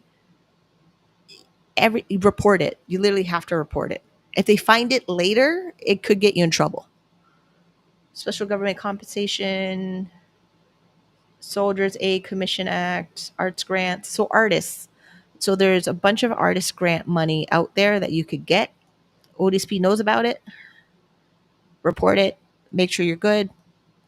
Use it to make money from your art, so you can supplement disability. But they would like you to tell them if you get money for being an artist from the artist grant fund. I did find the document for that online. I have to find it again to see if it's still there. I probably should make a blog with everything I know. I haven't done that yet. I probably should, because there's more stuff I know that no other people don't know that I wish they know. Yeah, I'll figure out how to make a blog with all the stuff I know.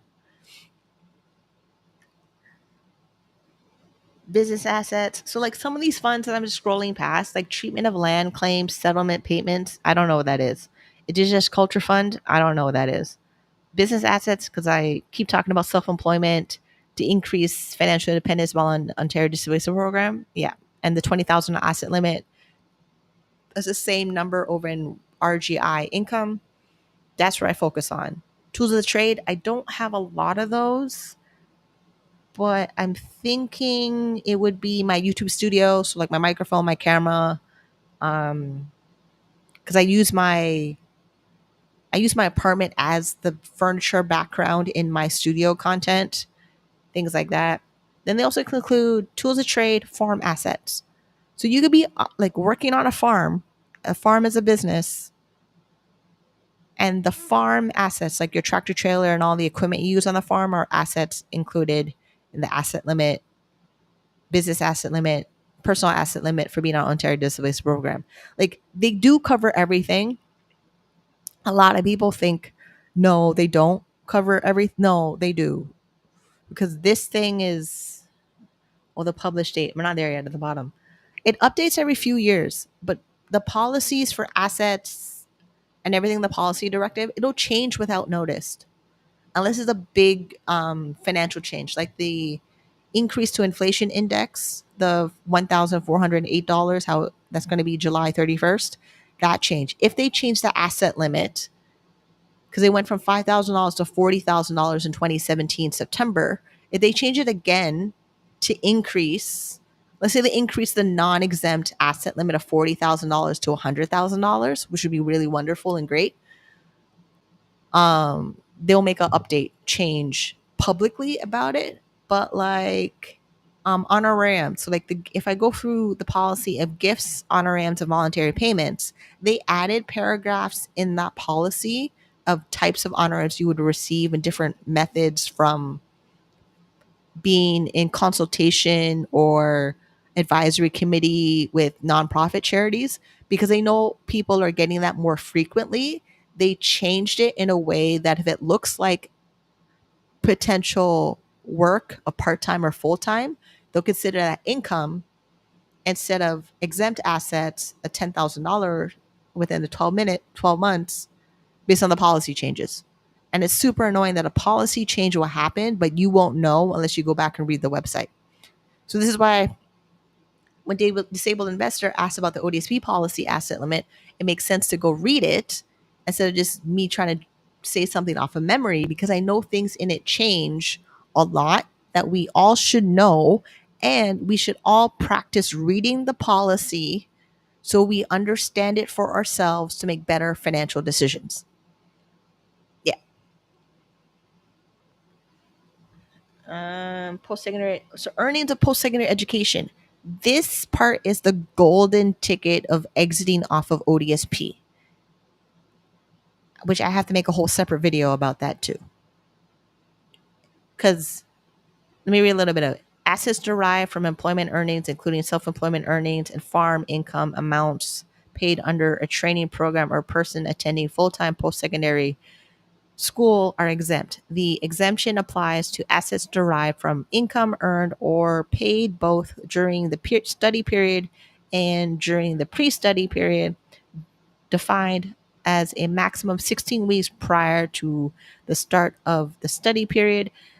The asset exemption applies only to earnings or training income earned or paid while the student is in recipient of a social assistance and that are used for post-secondary education costs. The assets continue to be exempt as long as the student continues to be enrolled in attending full-time post-secondary education.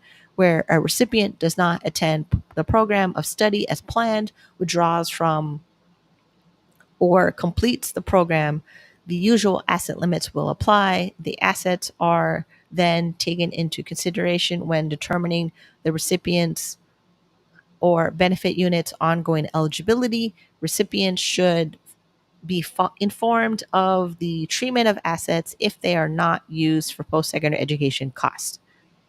That's a summary.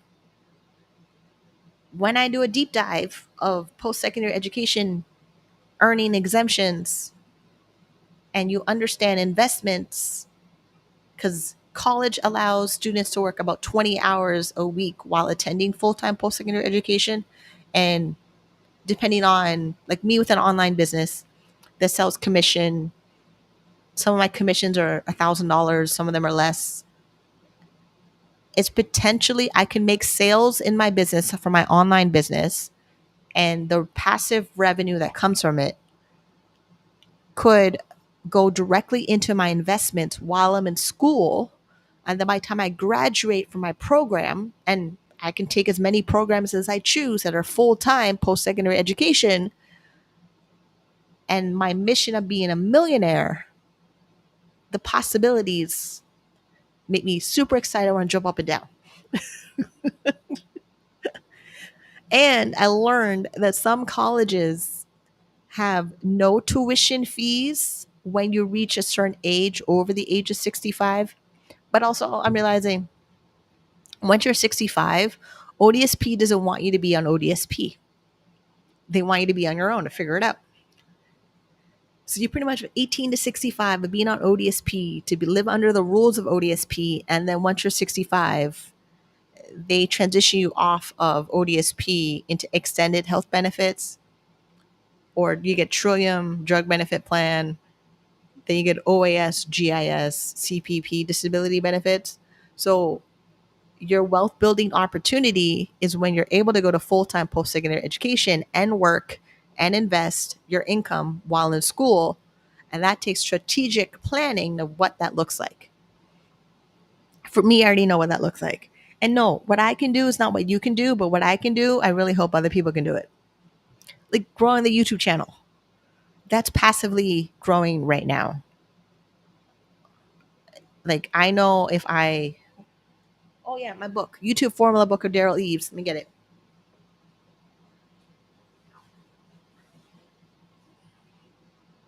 I don't need this tab right now. So yeah, YouTube Formula book, Daryl Eves. I really like his book because he has coached people to make really profitable YouTube channels that have a lot of subscriber counts or don't have a lot of subscriber counts. And ideally, I want my YouTube channel to replace the income I get from Ontario Disability Support Program so I can go do whatever I want. So, and me testing out this time slot of doing a Saturday live stream and then maybe a Monday, Wednesday, Friday live stream would be very interesting. The Saturday live stream is not that bad. 11 a.m. till I stop talking. And then I get on with my week and make more money in my online business. And we'll see where I land in my exit ODSP roadmap. Because just even going through the policy, there's just certain things in the policy that people really need to know that part of the policy more, because everything in the ODSP policy is connected to a financial product that you would have that builds your asset portfolio, that done properly with the right investments, the right knowledge, could really make you a millionaire.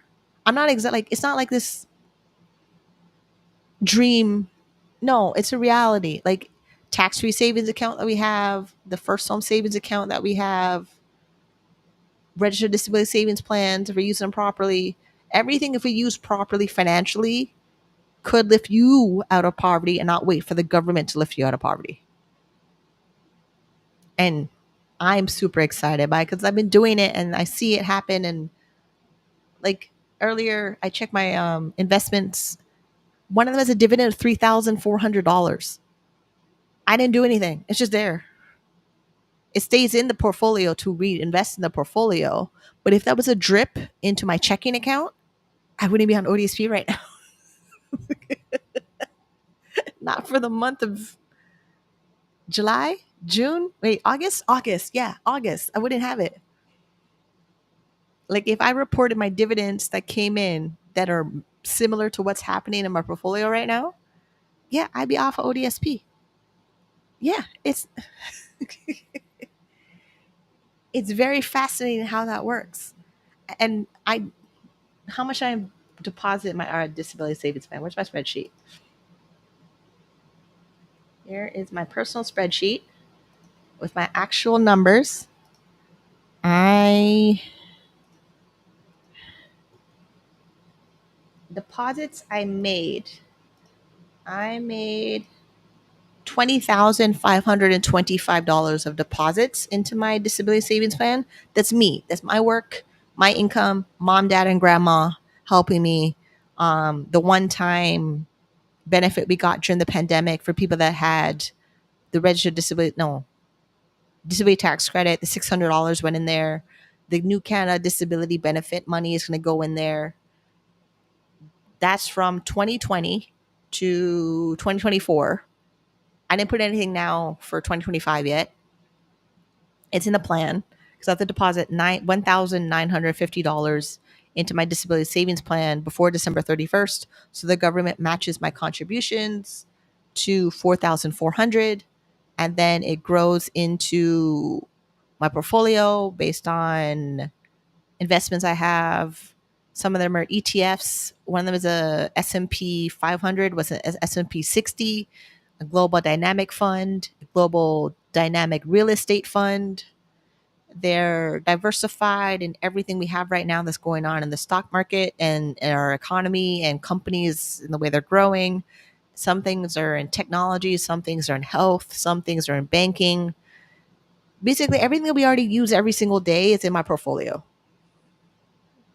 And then the grants and bonds, the disability grants and bonds that me catching up and carry forward since 2008 till now, the government has put in 68,700 in my portfolio, which makes total deposits 89,225 since 2020 of me and the government matching my contributions to my registered disability savings plan. These are my specific numbers. Yours are different based on your tax return and your eligibility for your disability tax credit. Every February, the government sends a letter of the statement of entitlement for registered disability savings plan with a specific number on the paper of what you're supposed to contribute to your registered disability savings plan. I'm going to find an example of that so you know what it is. Because I did not scan mine, but I know a blog that did.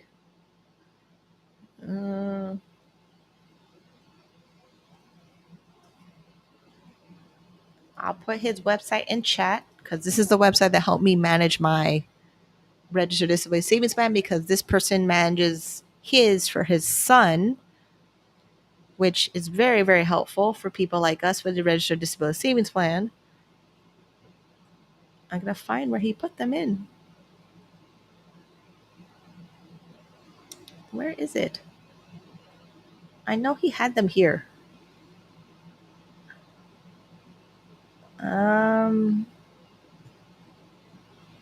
His blog. I needed my own blog.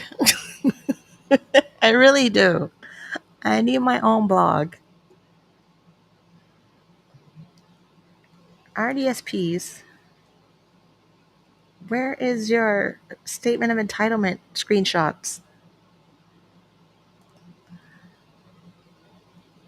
Is this it?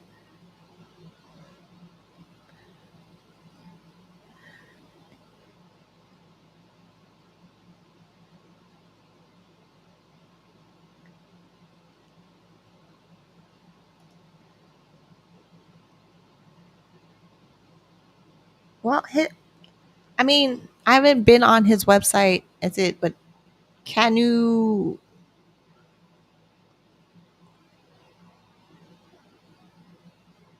I keep calling it Cajun. It's not Cajun. Can Cajun. Cajun? I still can pronounce it. I have to ask him how he pronounces it. I did ask him to invite him to be on my live streams as a podcast episode, but we'll see. Um, I was trying to find it. Where is it?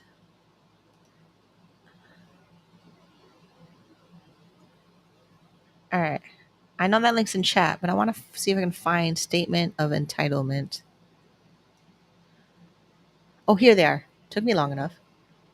Um,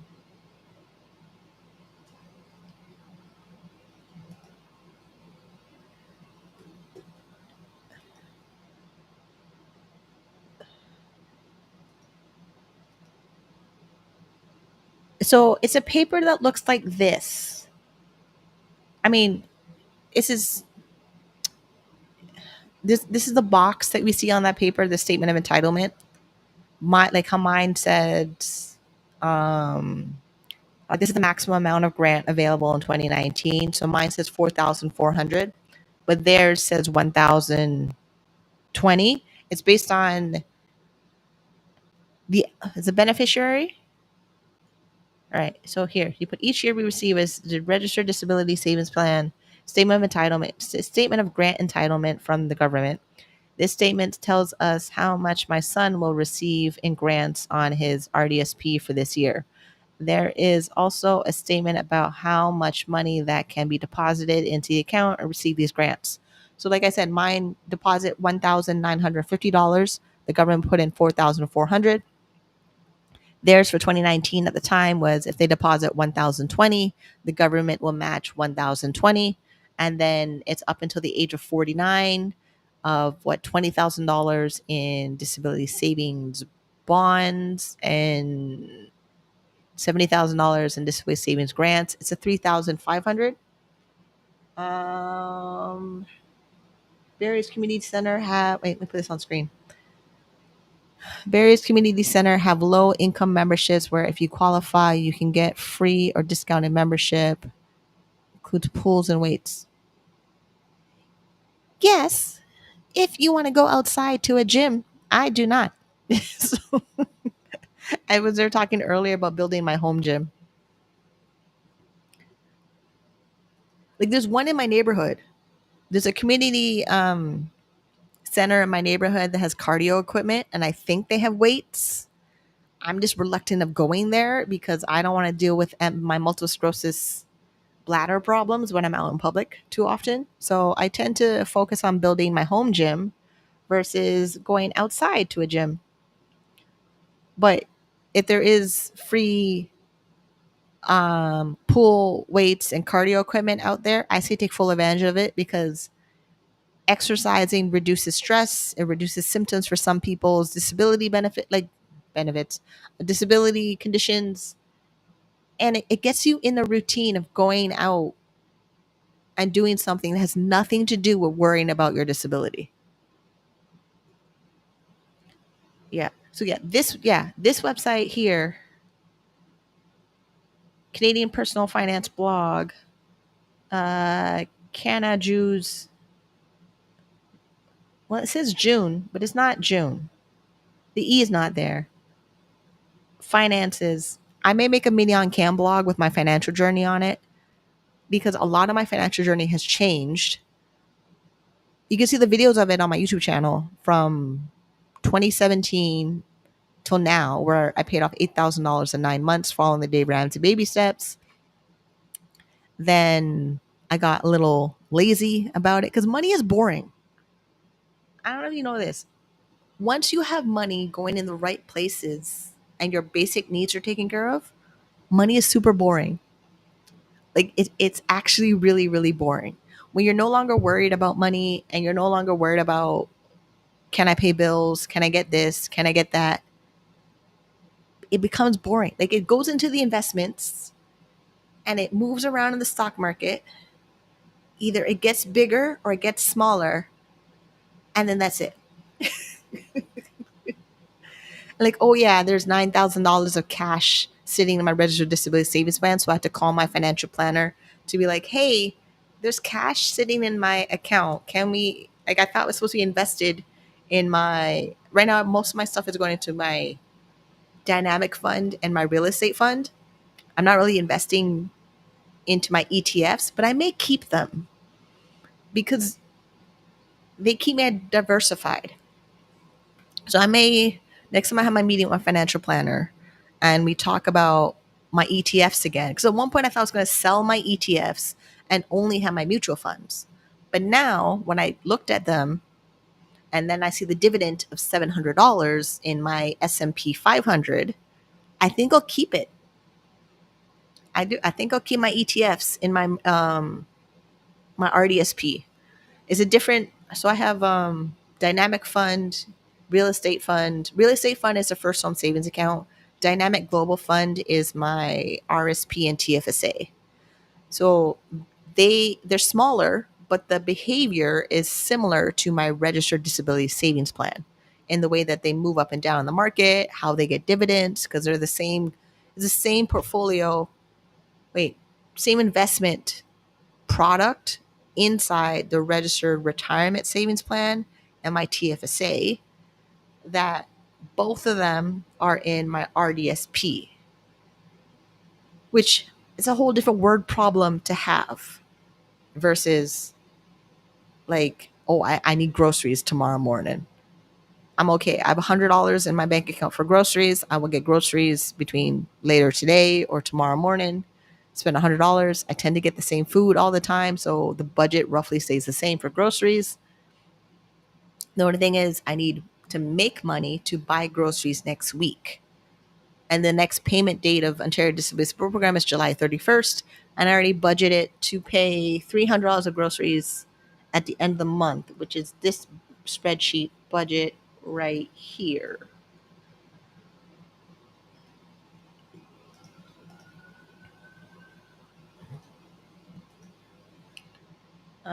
Full screen. So this here is my budget for July. It's payment date. That's for the month of August. I've already planned out where the money would go before it's here, so I don't have to worry about it. I now have a critical illness insurance. That's a one lump sum payout of $75,000 if I get like a stroke, cancer. Um, there's like 26 other health conditions I could get that's covered under the critical illness plan that I got a quote from Edge Benefits. And Edge Benefits has a fixed pricing for a 5-year time limit. So I'll be paying $47.75 until I turn the age of 45. If I got it when I found it in my 30s, it would have been a little bit cheaper. So that's the thing about insurance. They have different insurance from multiple different companies in actual affordable prices if you call and get the quote to find out what your situation is covered by. Like the critical illness excludes my bipolar disorder. It includes my multiple sclerosis, but like all the other health conditions that are out there that I could still get because I'm living are covered. Lump sum $75,000 in the future for a disability that's not what I have right now. I'm going to need that money. It will help with a lot. Oh yeah, it might, that lump sum payment might push me off of Ontario Disability Support Program, but I'm okay with it. So, we like, I'm not worried about, oh, my future insurance will kick me off of ODSP. I'm not worried about it. So my internet 125.43, my cell phone 74.58. The reason my internet is this high, I make a living from the internet. So I keep my internet as fast as possible that I'm comfortable paying for, because I do not like the plans that they have for Rogers Disability ODSP Low Income Program, or Bell Canada has one called the Disability Assistance Plans. I don't like them. They're too slow. We're not getting those. I still have a bank account with a $3.95 monthly fee over at TD. It's a basic account. The reason I keep it is because part of my business pays me with wire transfers. Question. Do you have a resource for a list of approved business expenses for ODSP? They once threatened to audit me for 7 years back for my corporation I owed. That, hold on, right here, section 5.4. Share this tab. ODSP and self-employment, they're morons. So you have to know this policy directive better than they do to fight them back. Because they always screw up gross income versus net income. The approved expenses for ODSP are here. They're listed here. Approved business expenses, list of approved business expenses. So like business office supplies, business office equipment, repair and maintenance, bookkeeping, legal fees, advertising, business cards, licenses required, delivery, freight, express. Like they're here. And what they don't accept as business expenses could be accepted under Canada Revenue Agency's list of expenses because the tax code changes every year. Then ODSP business expenses has not changed that much. And for Ontario, it's here. I'll put it in chat. I'll put this link in chat. But just be prepared to deal with a moron in ODSP office because they and a corporation, like I know the corporation, you can keep money in the corporation, but ODSP doesn't see your corporation as a separate entity. Yeah, ODSP doesn't see your, and I'm going to put this link in chat. ODSP doesn't see your business as a corporation, if it's organized as a corporation, as a separate entity. It sees it as your sole proprietorship or the owner, the who owns the business, the corporation, the name of that person. If they're on ODSP, they see it as one. They don't see corporation entity like how Canada Revenue Agency has T1 General and T2 for corporation tax returns. ODSP doesn't. So you pretty much have to be prepared to have your business make more income that you're no longer on ODSP, because as long as your business is making money to stay below the limit of ODSP, it would always give you a problem. And you're always dealing with monkeys in the asylum managing your business operations that they don't take an accounting course. I don't know why they can't take a bookkeeping course or attend the webinar at the Toronto Business Center for tax returns.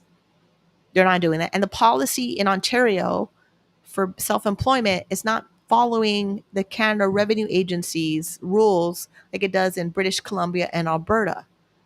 ODSP had to make a whole separate thing, separate for businesses, because they don't want to do the paperwork, and two, they want you off of ODSP because you're making income. So if you believe in your business, believe in the growth of your business, then focus on growing your business to the best of its ability to make more money. Plus, if your corporation has one employee, your corporation can buy group benefits and you customize it to cover your disability. I found that out getting my quotes for insurance. I discovered if my business is making a certain amount of income to qualify for group benefit insurance, and I have an employee in my company, me and that employee, it's like one or two of them. You don't need a lot of employees to get qualified for the group benefit plan that your corporation would pay for to cover you and your employee for health benefits. That ODSP can't say nothing because you're making too much money.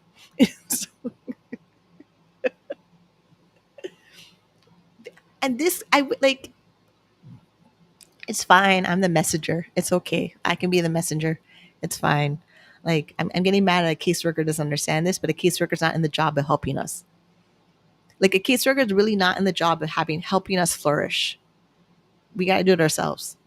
So yes, if you have a business disabled investor, Make sure your business is making as much money as humanly possible so you can hire an employee, get the company to buy its own health benefit package that's customizable for you and your employees to cover all your disability related costs, and then make sure your business is still making the revenue to stay eligible for the private insurance company's requirements of having your business pay for the health insurance plan so you can walk away from ODSP and tell them to go suck it. I would use other words, but I'm going to be nicer on that one.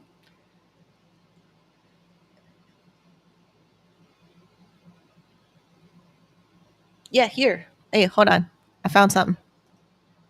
Share screen, ODSP. This tab. Am I not full screen? Okay, here. So, list of non-approved business expenses. Personal draws or owner's draws taken from the business are not allowed business expenses and are considered earned income.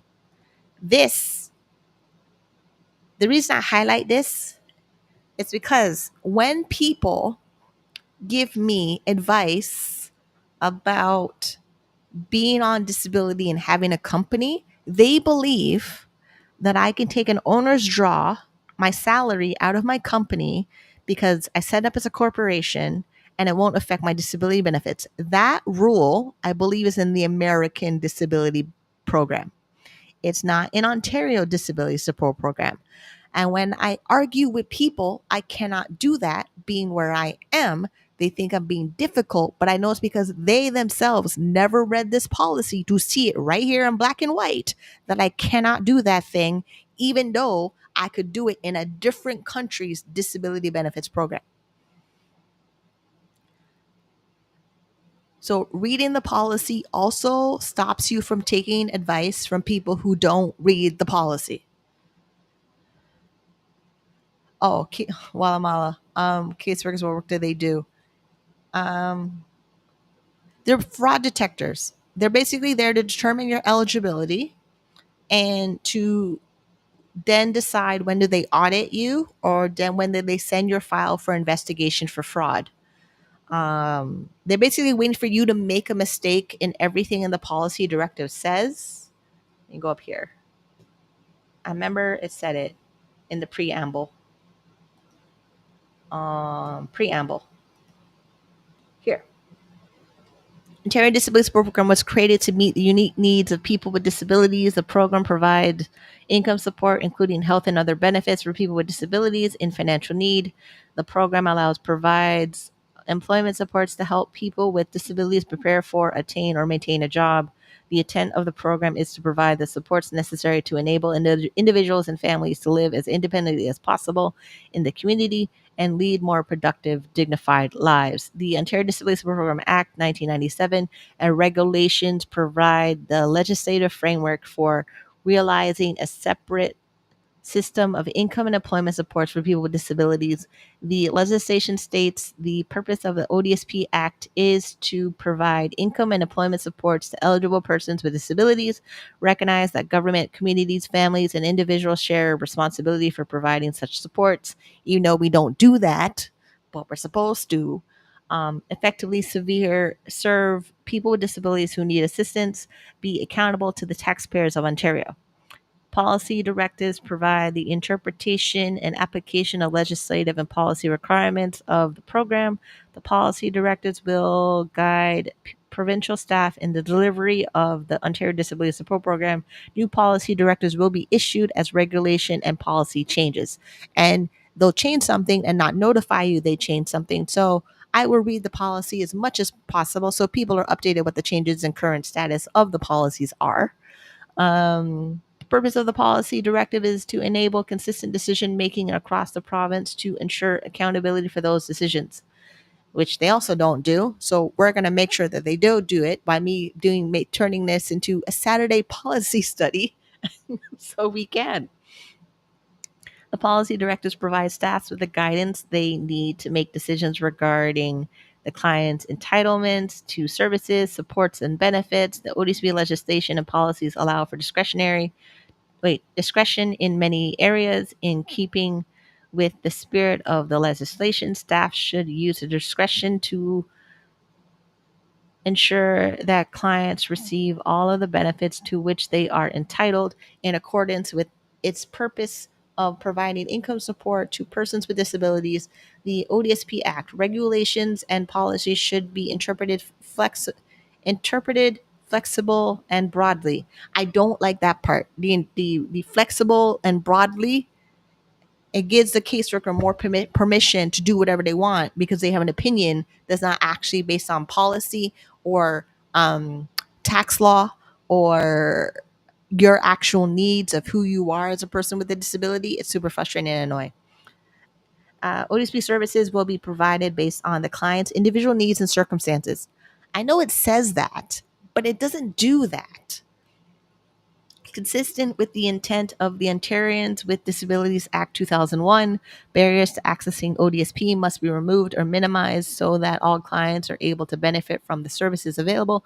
Clients should be provided with the accommodations required to access disability related needs, such as accommodations may be included using alternative communication formats, allowing flexibility of timelines and human supports such as sign language interpreter. Staff will provide clients with clear and up-to-date information about ODSP as well as other community services available in order to assist people with disabilities to live, work, and participate in their communities. Now, this is from 2022, March 28. Um, I know I read it, but we all know if we're on ODSP, that doesn't always happen or what I just read. But we know how to keep them accountable because they've written what they say they will do. So we have to make sure they do what they say they're going to do.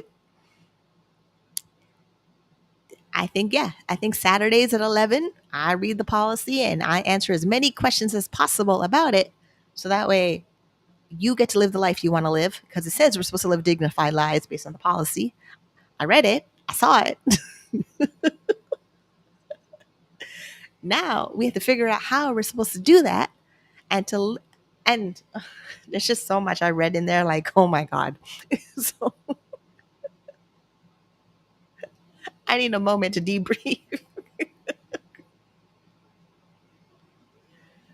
Like I read the thing. You heard me read the thing. That is the preamble that the caseworkers are supposed to follow. It fully said the policy is for the staff to follow their guideline. And when it said discretion, I nearly lost my mind. Hold on. Let me go find it again. Um yeah, allow for discretion in many areas. The ODSP legislation and policies allow for discretion in many areas. But it's actually the discretion of the director, and the director is the caseworker. So then we have to we basically have to fight for our case that we are eligible for a certain benefit in the policy that may be up to the discretion of a caseworker, that they could turn around and say no. Then we have to turn around and make an appeal to fight for our discretionary need in the policy because it's supposed to be based on clients' individual needs and circumstances. And then a caseworker would say no, but the caseworker actually doesn't know us because my current caseworker, I've never talked to her at all on the phone. I've seen her message me a couple times in my benefits. And right now I'm trying to apply for the employment startup benefit of $500 because I needed to hire a disability business coach that I found on my own that gave me an agreement for coaching in February, quoted for $1,295 plus tax. And I need the $500 employment startup benefit from ODSP to go towards paying for the services of coaching. And it's not under the employee ODSP's employment support benefit program because they don't have a lot of supports in their program for entrepreneurship. All of these things that I know, I eventually have to write it in a document. So if I have to make an appeal, if they deny my $500, I have to put all my reasons why I'm right, and it follows the policy that they say they follow to win my case and my $500 so I can pay for coaching that helps me become competitive employed, increase the financial independence, and live a dignified life that they claim I'm supposed to have as a person with a disability. Yeah. And I can't find no organization that does what I do or does what I want to do with ODSP. Like I can't go to legal aid and get them to help me build this case because they won't do it. It's not in their budget. It's not in their government funded mandate of legal aid. It's something I literally have to go do myself and fight for myself. And then have money to go find a private lawyer who will fight for that. Like if I hire a private lawyer, I can get anything I want within reason, in policy, at the discretion of me and the caseworker, fighting for the benefits entitlement that I'm entitled to based on the preamble I just read, that I know they don't follow everything in there. And I have to build my whole entire support system to get the resources and supports I need to get what I need out of the policy. So, disabled investor, I really hope that answered your question about being self-employed on ODSP. It's going to take wait, I lost the word. It's not Hercules. It's the other word that goes with it. Effort to do it. It's worth it. It's 100% worth it. It's 100% worth it to prove a caseworker wrong. I can tell you that much. Like straight up. The amount of times I proved a caseworker wrong because they don't know something, it's fantastic. Because what usually ends up happening, I tell my caseworker something. She says, no, that's not possible. Then I go around her. Is it always her? Yeah. It's usually always the female caseworkers I go around to prove them wrong. Except for one who was helpful. But most of them is always the female caseworkers. So I go, their supervisor, my backup worker, but my backup worker, he's awesome. So my backup worker actually approves all my requests that I need with my benefit. I'm basically waiting till about Wednesday to see if they approve my benefit or not. And then I call the office and I ask my backup worker to do it because he did it last year. Last year, I got my $500 employment startup benefit. And then the way I presented the reasons I need my the employment startup benefit of $500 from ODSP, it's everything in their policy that's written, which is, where is it? Employment startup benefit. It's like 9 point something. And also, too, I memorized most of the stuff in the policy. So this is how I know I would win. Because it's just me and my case file at ODSP I'm fighting. Like I'm not a caseworker that has to manage 300 clients. I only manage myself. And then I help everyone else who needs the help, which has been a growing number of people. Where is it? Here it is, 9.1. Employment startup benefit. So if you're wondering about the $500 employment startup benefit I keep talking about under ODSP, it's this. We're full screen? Okay, good. Are we full screen?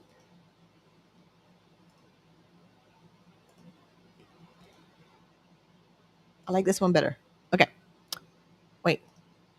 We'll give this, well, okay. So, summary of the policy, employment and startup benefit. Now, the employment and startup benefit, this benefit is actually two parts. It's employment and training startup benefit and upfront childcare cost. Because I don't have any children, I only focus on employment startup benefit and training, $500 in any 12-month period to assist with the cost to begin, change, and maintain. Now, begin, change, and maintain is very, very important when you're arguing with your caseworker to access this benefit. Wait, hold on. Guatemala says, let's just say you appealed and the same caseworker happened to review your appeal. Is there a chance they still reject your appeal despite you referencing the policy? They could. So when they do that, you go to legal aid.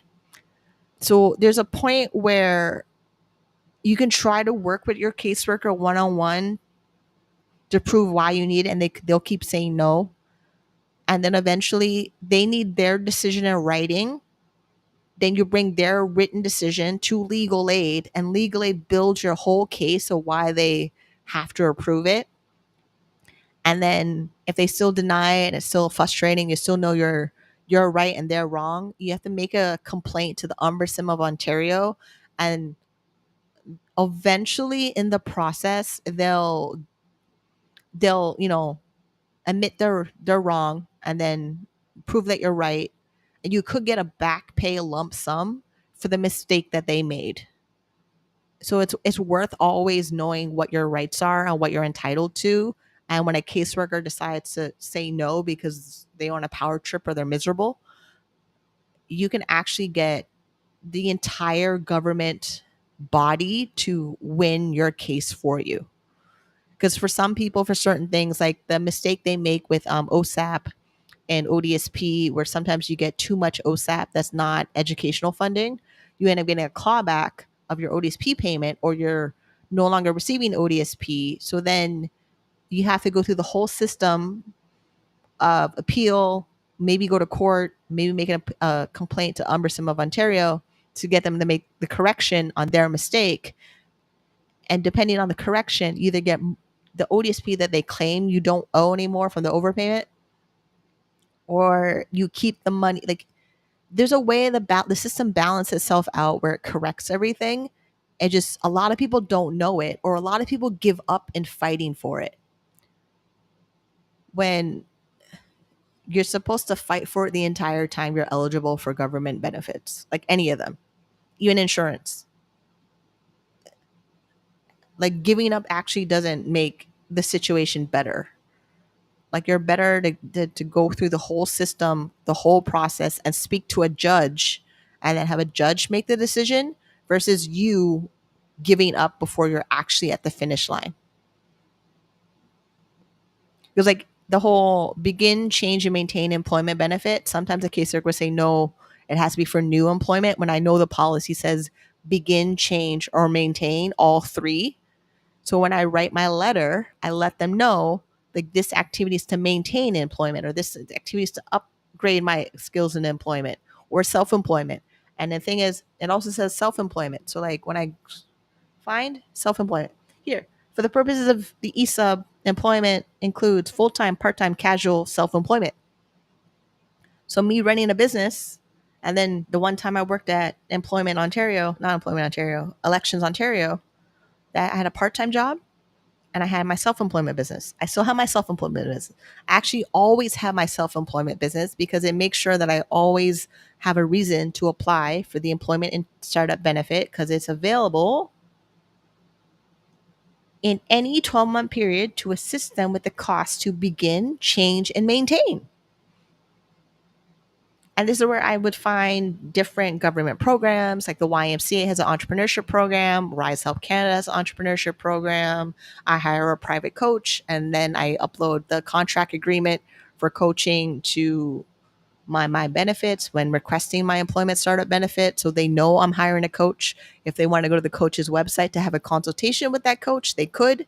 Like, even my financial planner, when I send in my assets and income to ODSP, I give them the name of my financial planner. And if they don't understand what segregated funds are, they can make an appointment with my financial planner, and he can explain it to them. That is just, I'm not even messing around with these people. They want to act stupid because they're burnt out, tired, and underpaid. That's not my problem. You read the policy, what their job is supposed to do, they're going to do it. Employment activities include accepting full-time, part-time, casual employment, change jobs, begin a formal program, shifting from unpaid job training to paid work. That is rights and responsibilities. Now we're in a whole different section of this, but hold on, let me find that. ODSP rights and responsibilities. We have the PDF document, and then we have the document on the website. Which one is nicer? We read both. Okay, we do both. Don't need guaranteed income supplement no more. A lot of tabs open. Okay. So I'll go with, is it this one? Okay, we'll go with this one first. Full screen. Okay, so this PDF document came in my welcome package when I got approved for ODSP. My rights and responsibilities. Now, it says We have the right to be treated with respect, to be accommodated, an interview, a decision in writing, a chance to have a decision reviewed, rapid reinstatement, my benefits account, benefits available under Ontario Disability Support Program, our drug coverage, our dental coverage, our vision care, our hearing aids, our mandatory special necessities, special diet allowance, pregnancy, breastfeeding, nutritional allowance, mobility devices, batteries and repairs, assistive devices.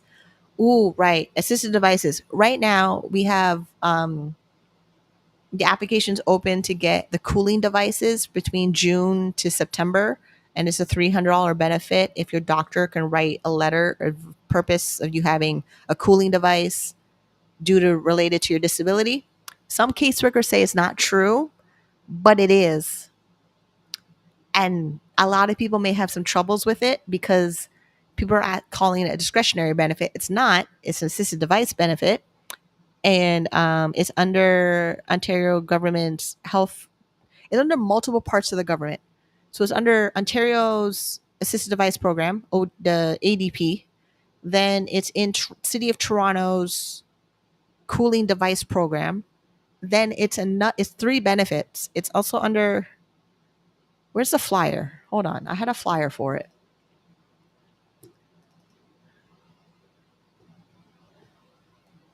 To describe where it is, it's in multiple parts of the government, and some caseworkers are trying to say that no, it doesn't exist, when I know full well that it does. And I got it in 2020. Like the money for my air conditioner, I got it. I got it in 2020. The reason I have air conditioner right now loud in the background is paid by the government of Ontario. Not all of it, only a portion of it, because my air conditioner cost me $800. But I vividly remember calling my family doctor, asking her to write a note for me to get my air conditioner because my MS is exacerbated by heat. And then speaking to not my caseworker, but a third party like program coordinator that's connected to ODSP. Because remember, it's a program. The program has a network of different benefits around the entire province. Her asking me questions that legally she's not supposed to ask, because depending on how I answer the questions, she will approve or deny my benefit of getting the $300 towards my air conditioner. I didn't like how she was asking me those questions, and I fully told her, "You're asking me inappropriate questions." And then she's like, "Well, I'm only trying to help you." I go, "You can help me by not asking those questions." And then I got my air conditioner money. And now that we have this flyer, wait, hold on, what's happening? Where'd it go? Give me a minute.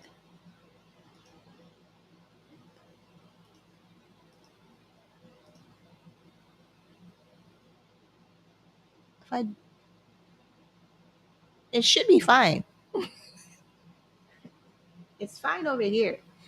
Now that we have this flyer going around online, social media, different agencies are posting it for the air conditioner. And then it gives you a template of how to ask your doctor to fill out the form, how to send your request to your caseworker so they approve the $400 or $300 for your air conditioner.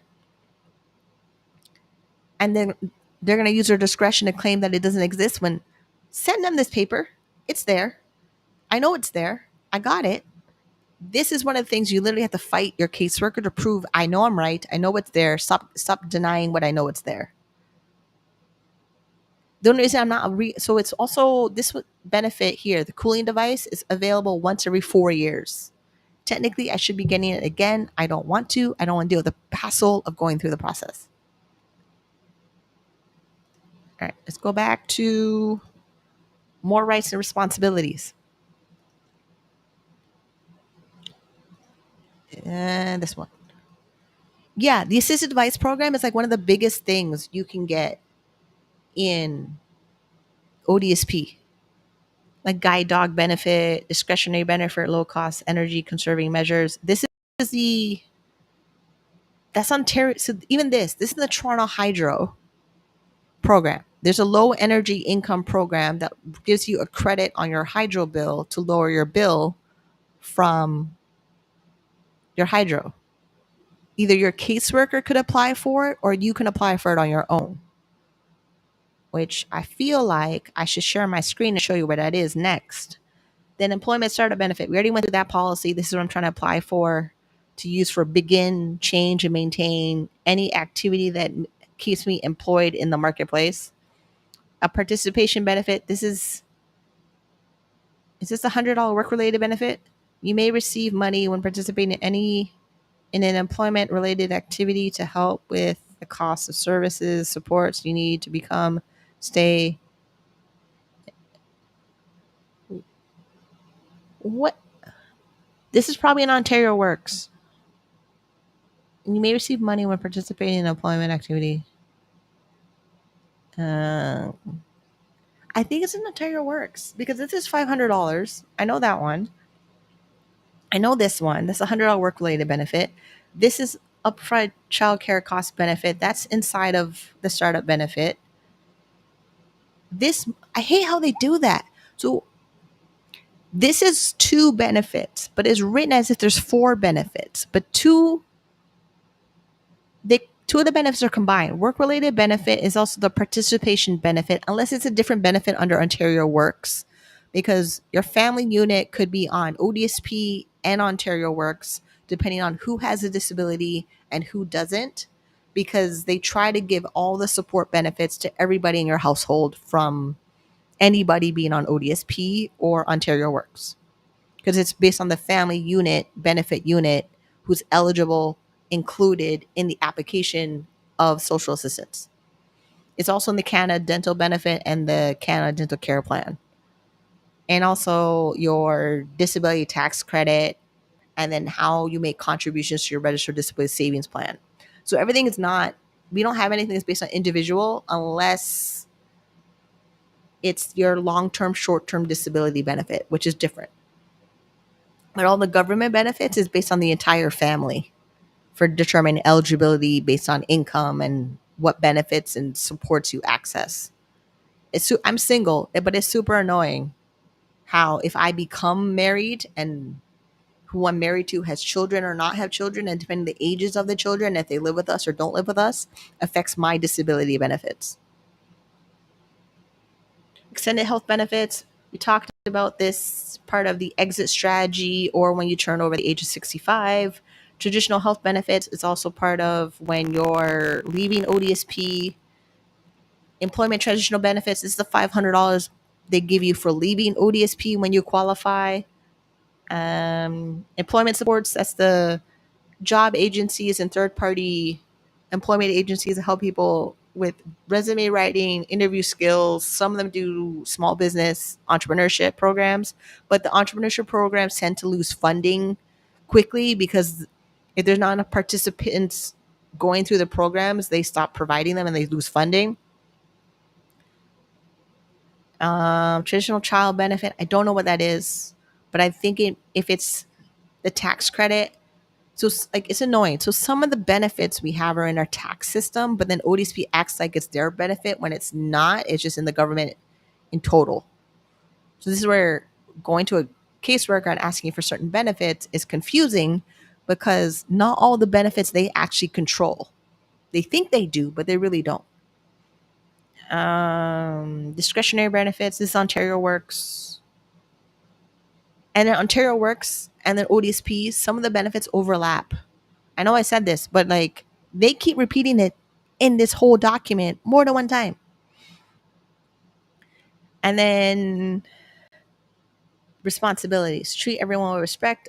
All staff, clients, visitors deserve a safe and respectful workplace. We have zero tolerance for behavior that intimidates, isolates, or discriminates, include racial, gender, homophobic slurs, threats, physical force, acts of harassment, or violence. Any of these changes in how ODSP office will communicate with you, removal from the property, trespassing order.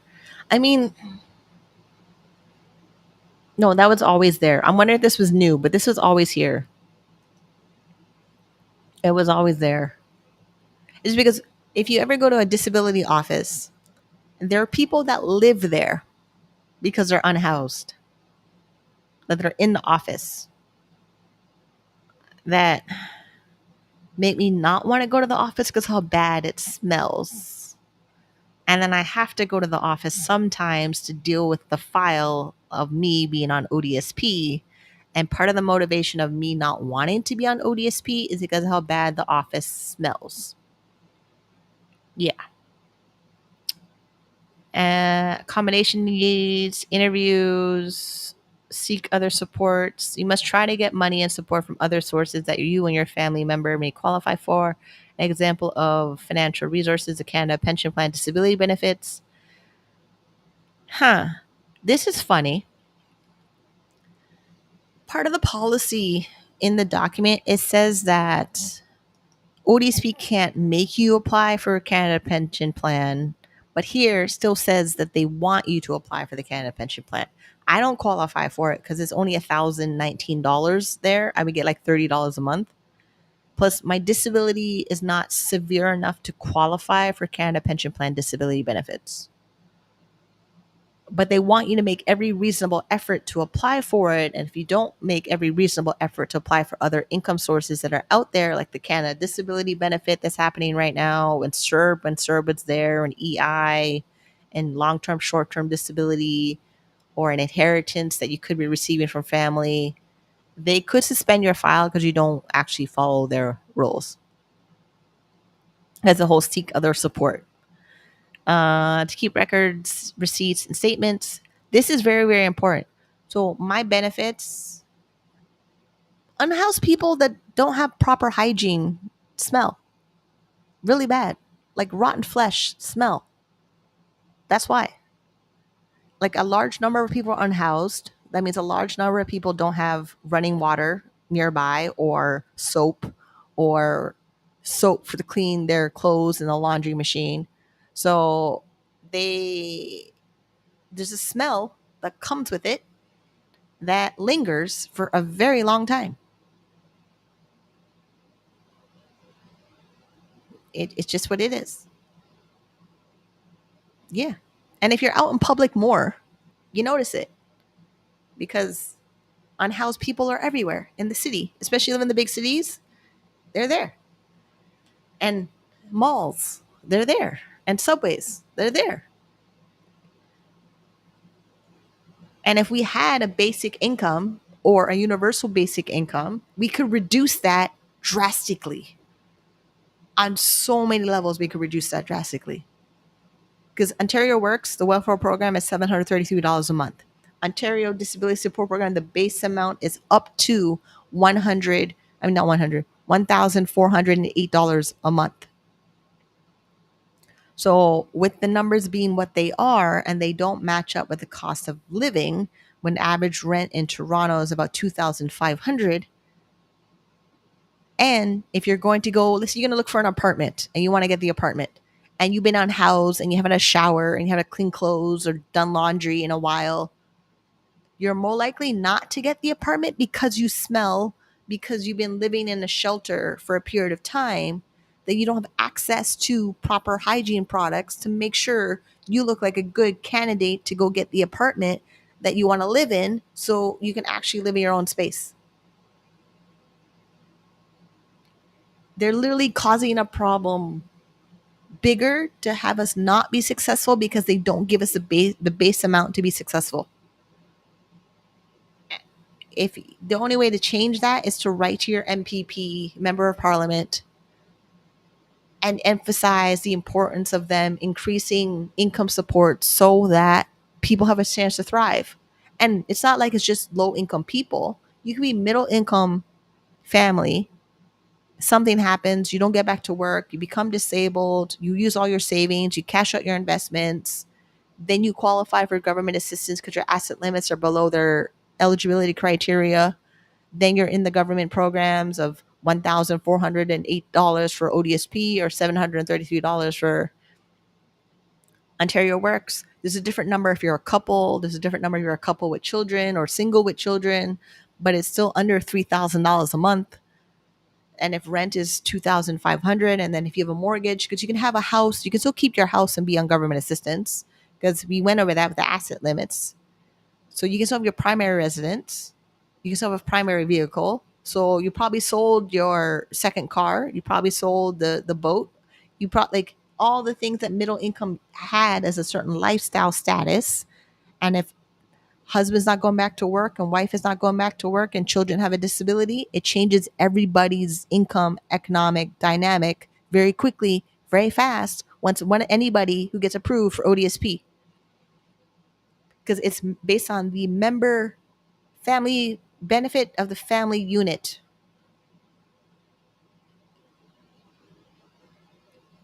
I don't know why people don't understand this. It's based on everybody becomes disabled when one person is disabled if you're a family unit.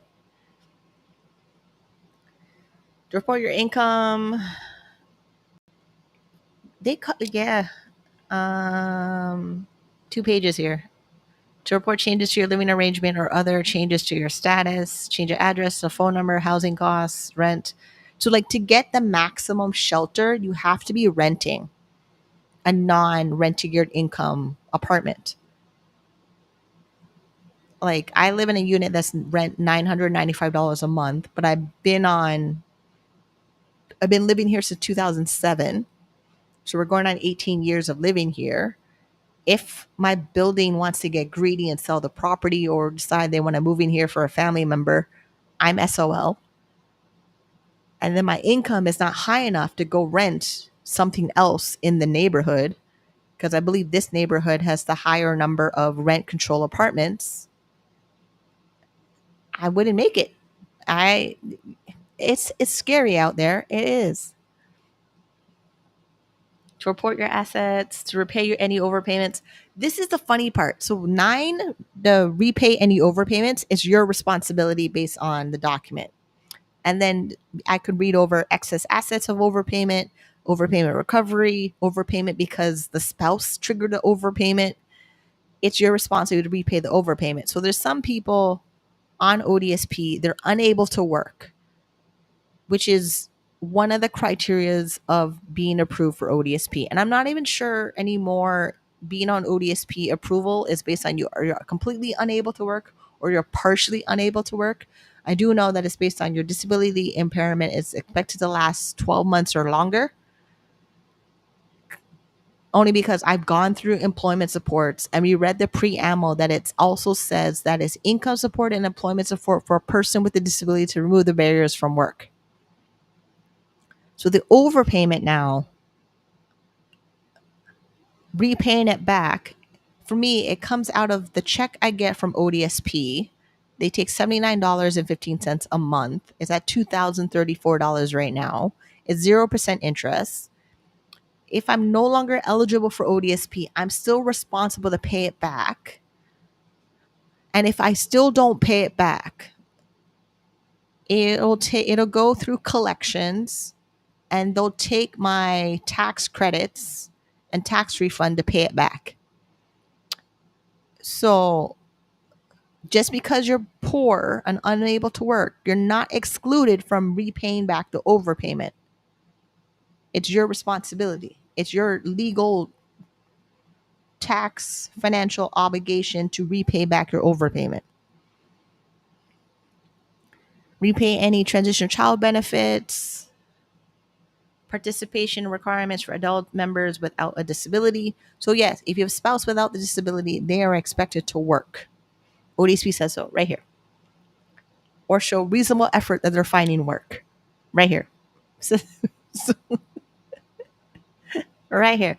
All adults in your family, spouses, and children 18 and over that have not been determined to have a disability under ODSP are required to pursue and maintain employment or participate in activities to become ready to participate in employment services. If the adult family member does not participate, the amount of the ODSP income support that is paid on the behalf will be reduced. We could read all the stuff in the policy, but they still want you to work. I can go back and read the preamble, but it's already here. They want you to work. And then employment supports. Where was that one? Hold on. Accommodations, assets. I know I read it, but like here, people with a disability who are interested in working can get the help finding a job, ask ODSP staff for more information. A range of supports to help remove disability-related barriers to competitive employment are available. So when people on ODSP say they cannot work, It's usually because the barriers they have to employment are not being removed, or their disability is so severe that they can't do it. But ODSP doesn't say that you cannot work to be receiving disability benefits. They say it multiple times they want you to. Employment supports, employment transitional benefit, work related benefit, participation benefit, employment startup benefit, rapid reinstatement. I'm gonna go down to the bottom. Extended health benefits and transitional health benefits. This is all based on working.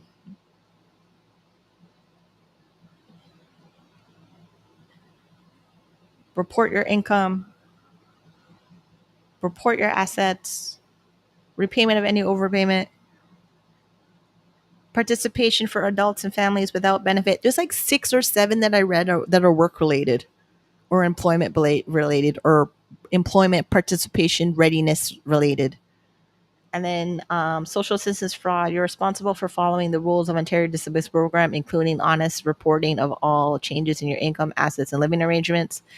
If there is significant evidence to suspect that fraud or an offense under social assistance legislation has been committed, the matter may be investigated and you may be found guilty of an offense. Anyone who by deceit, falsehood, or other fraudulent means defrauds the public of property, money, or valuable security is guilty of an offense under Criminal Code S380. Anyone who knowingly obtains or receives social assistance to which they are not entitled is guilty of an offense under the Ontario Works Act 1997 S79 or Ontario Disability Support Program Act 1997 S59.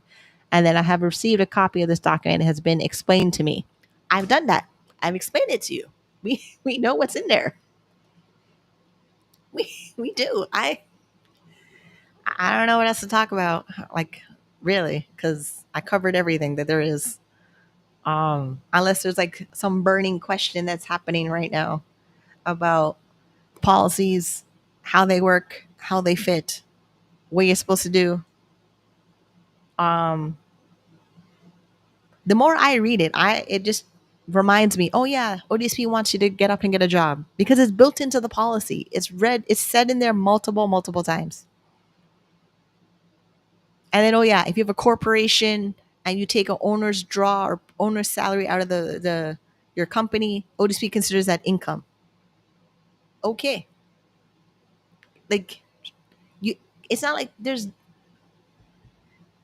they know everything. They made a policy for everything. So it's not like we are going to be outsmart them from something that's not written in the policy. All we can do is make sure everything in the policy that we're entitled to, we make every single effort humanly possible to access it. That's what I'm doing. I don't know what you're doing, but that's what I'm doing. And then friends and family that have people on ODSP that want to help them on ODSP, it's in the policy how you help them. It's knowing what government programs are available to them because this document also said the energy low income saving program for Toronto Hydro. It talked about different employment programs. They're not all inside ODSP. The assisted device program, it's not in our ODSP. It's actually in the Ontario government. So programs in the Ontario government, ODSP expects you to access, and programs that are in the federal tax code, they also want you to access. Any questions? Yes? No? Maybe? On the replay, leave your comments and questions in chat. I'll go back to them and see about making a video on them. I literally have to make a video of almost every section of the policy of Ontario Disability Program, income supports, then employment supports, then any other supporting program that's covered into a government program that's connected to federal government or Ontario that I can find that I may not actually physically go through because I'm not eligible or it doesn't apply to me for being a single person eligible for Ontario Disability Support Program. And oh yeah, most of these nonprofit charities don't explain the policy in the same detail that I do. I've tried. I've asked. They don't do it. They claim they don't have staff to do it or they don't have a budget to do it. Yeah. So now I got to make my own company that does it because they're not doing it. Like, I'm teaching you how to fish, and I hope you catch a lot of them because every everything that controls your life of being a person with a disability eligible for Canada disability benefits in the federal government or provincial benefits, specifically this, we're talking about Ontario here, they're there for you to access if you're eligible to access them and you want to access them. And then, oh yeah, remember, I received a copy of this document and it has been explained to me. I explained it. I went through it. No, at the time when I applied for ODSP, I was in a mental health psychosis. So no, I didn't understand everything. I understand them all now. And now that my brain is settled down and in treatment and remission and recovery, I'm going to access everything that ODSP says I'm allowed to access. Where it says keep records, um, to keep receipts and statements, ODSP staff will need to see proof of your income and expenses. You must be recipient, like you must keep receipts and statements such as rent or mortgage payments, fire insurance, child care costs, income tax assessments and returns, hydro, water, heating, mandatory special necessities, surgical supplies, diabetic supplies, incontinence supplies, transportation for medical treatment. There's only some of them. There's more. Because if I read self employment, section 5.4, it also says to keep receipts because the ODSP can ask for it at any given time. They want to. Ideally, you're supposed to report to them every time something changes, but they want you to have a current report of what's going on minimum once a year. So the same time you file for your income taxes, it'd be a good idea to update ODSP of any changes that you have. So me having my small taxable investment account, it's reported to ODSP that it's there. So they know it's there. It's part of the whole asset limit, and they're keeping track of my $40,000 asset limit. My life insurance policies, they know it's there. They also screw up what it is that is there, but I know it's there. The reason they screw it up, so because it's a segregated fund tax-free savings account, they think it's a regular tax-free savings account, but it's not.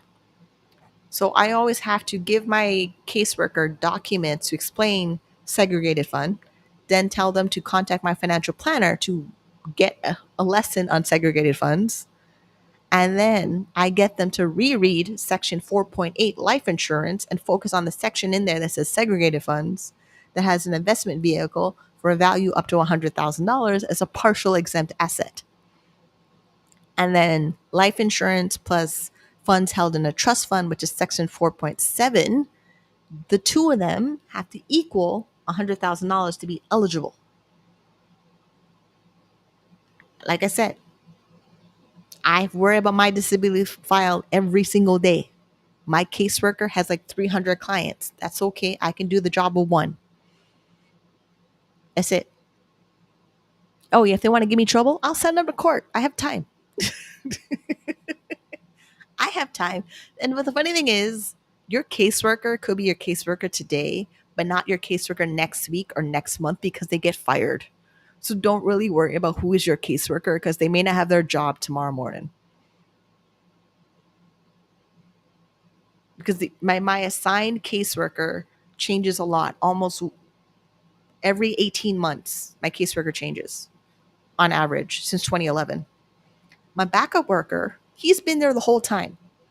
But he's awesome. I'm not really worried about my backup worker. But I do know if my backup worker gets let go or he retires or he switches to like research development or something and he's no longer my caseworker no more, it's going to be very sad because with that caseworker, anything I need in my accessing benefits of being an ODSP, he always does it. It's so nice. There's no discussion. It's like, I want to access this. He said, okay, no problem. I see your letter. You're approved. No problem. And it's mostly like him leaving me a voicemail that he did the thing I asked for. And I don't have to worry about it. That's it. Like even when I had the issue of Canada Post strike screwing up my mail delivery and ODSP holding my rent check at their office and not giving it to my landlord, and then my landlord thinking I didn't pay my rent. So I had to run around the whole city for 2 weeks to make sure I tracked down my rent payment to give it to my landlord. It was the backup worker that handled it, not my assigned caseworker. She was not available. So, and also try not to do anything major on your file for ODSP in December. Try to do everything between January and November. It's because the whole office shuts down right after December 19th until New Year's Eve. I mean, New Year's Day. So December 19th to about January 3rd, your ODSP file, it's probably the worst thing to work on that then, unless it's absolutely an emergency. And if there's an emergency and it's your file on ODSP, go into the office. I know we don't want to go into the office because it smells, but we have to go into the office. Because if it's an emergency and your life depends on getting ODSP benefits, then you have to go into the office and speak to somebody face to face to get it handled. It's part of your responsibilities. I could read the paper again, but I don't see the point. It's literally you have a responsibility to manage your ODSP file. That was the whole point of me reading the rights and responsibilities document. Like, yeah. And it's a different, similar document if you're on Ontario Works. But either way, it's your legal responsibility to make sure you are following all the rights and responsibilities for accessing Ontario Disability Support Program. And oh yeah, they support you to work if you want to. They also acknowledge work is voluntary. So if you have a disability that impairs you from working and you're only getting ODSP as your income support, that's fine, but you're still have to follow all the responsibilities. And then if you somehow get an overpayment because you got an inheritance or money from something else and you didn't report it to ODSP in time and they calculate an overpayment, you still got to pay it back. Yeah. This is also why playing the lottery while on ODSP is in my budget a little bit. Not like a lot. Investments are first, then I play the lottery. Like Lotto Max and 649 and scratch tickets. Yes, a little bit. Not a lot. I rather invest my money more in the stock market than play the lottery. Because the stock market feels more guaranteed to me than the lottery. Especially that one of my accounts is at $100,000. Thank you. We went over that with the registered disability savings plan. How we put in $68,000 of deposits, $20,000 were mine, and how much was the government again? Hold on. Where is it? Yeah, government put 68,700. I put in 20,525. That is my lottery winning ticket right there. And it's more guaranteed because the government matches my contributions up to $90,000 to the age of 49, and I'm 40 years old right now. So I basically have the next 9 years to put as much money as possible into my registered disability savings plan and invest it in mutual funds, ETFs, and stocks that I understand that grow with the economy. And I wake up when I'm 60 and we'll see what's in there and I'll use it. Oh, chat. Thank you very much for all the educating me. Even though I'm in the States, having MS and vision loss, it can be really useful information to learn the process, and I love the empowerment. Thank you. Well, being in America, you have SSDI. Their policies irritate me. I suggest reading that website. Let me find it so if you haven't never been there before, you know what it looks like. SSID.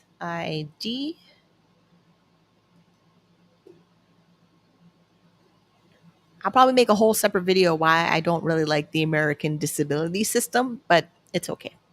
For right now, I'm going to share the screen of what it looks like. So you can read through that policy and make a plan. You may decide to apply for it. You may decide not to apply for it. because it's what's the benefit program available for America. There's also one for the UK. There's also one for Australia. There's one for Spain. There's one for New Zealand. Because other people have messaged me and DM me on Instagram and stuff from around the world. I read your websites for the disability benefits. I don't like it. And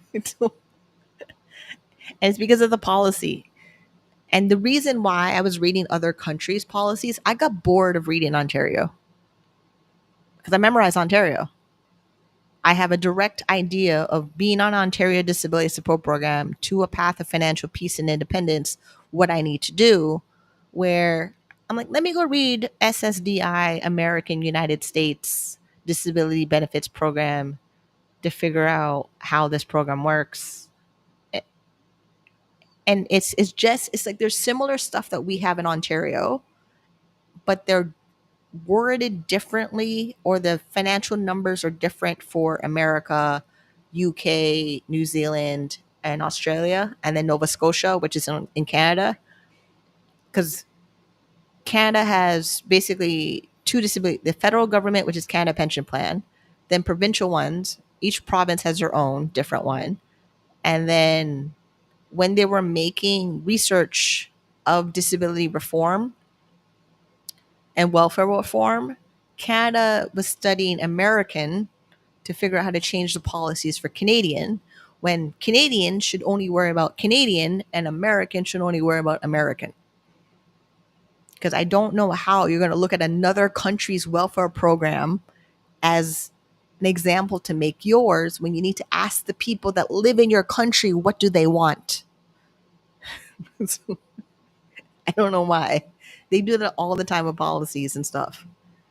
It's like, oh, let's go copy someone else's when someone else's doesn't actually work for your country.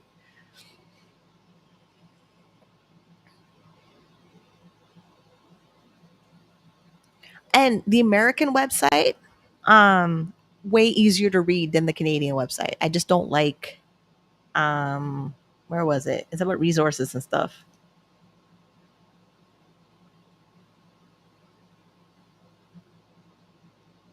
Where it, see, I'm not on this website long enough to know where to find stuff.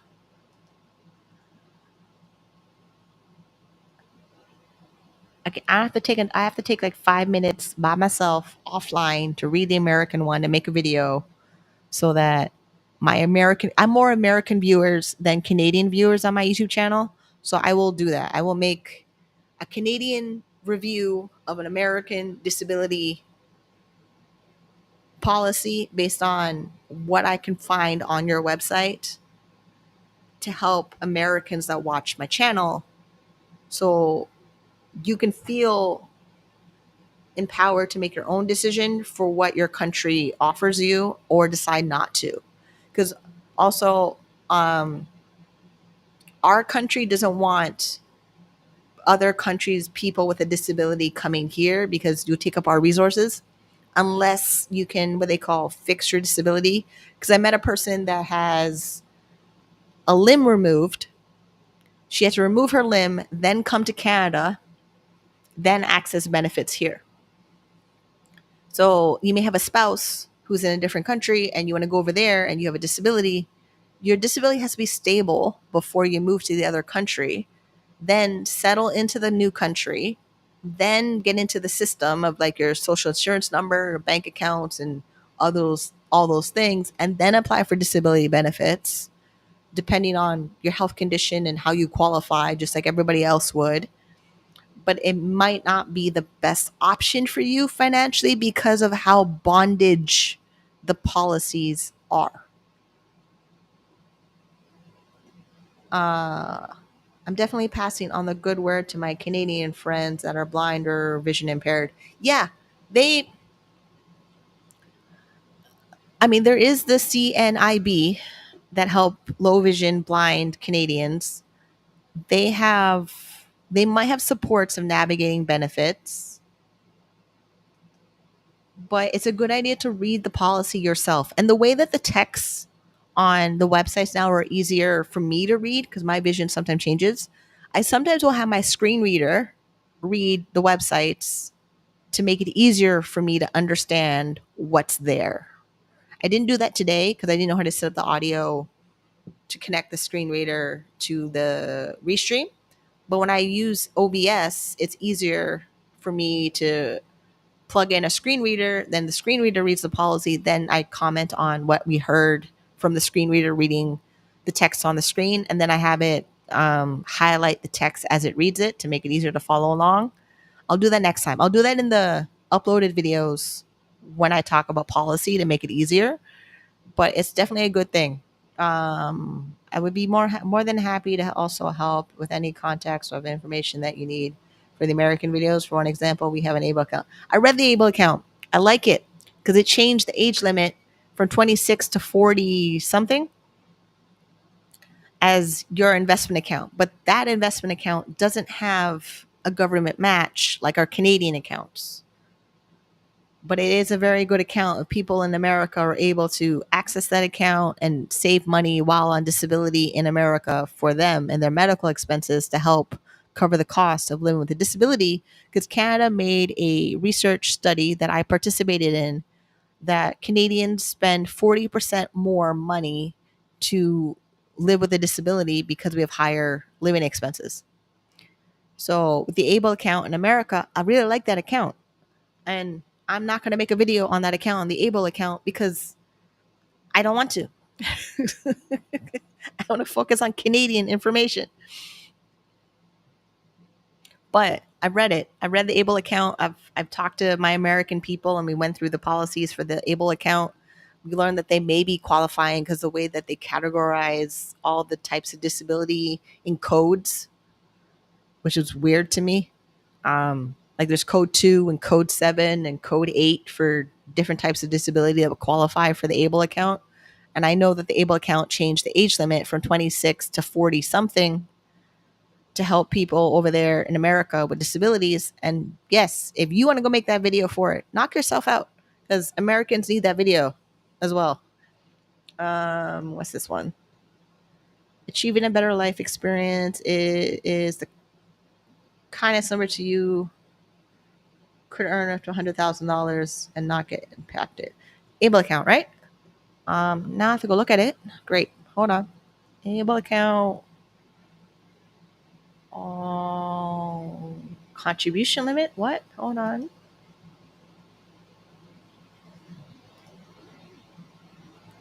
Basic annual contribution limit. This is 19,000, but who says it? Okay, IRS website.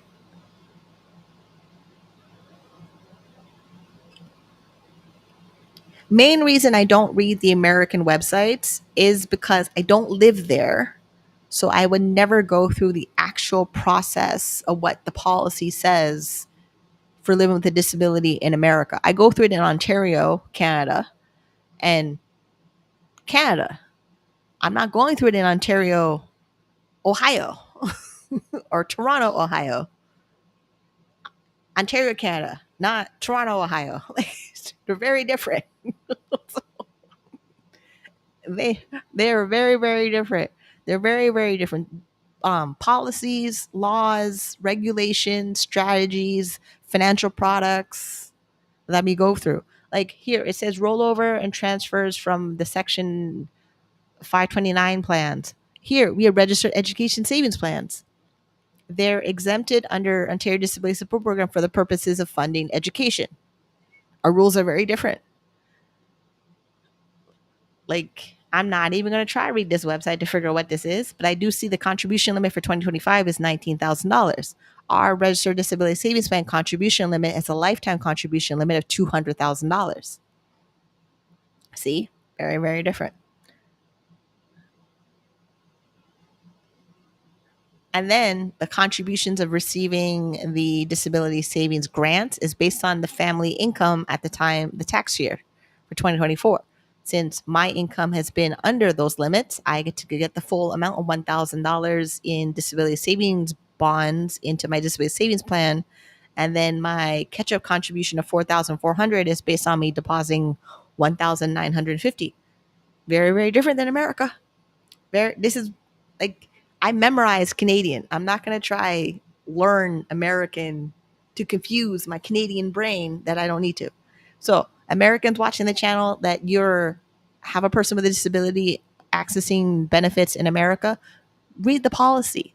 The principles that I do over here, you can learn the principles over there. I read the policy, I find out what the policy says, then I determine if I want to follow the policy or work towards achieving my financial destination.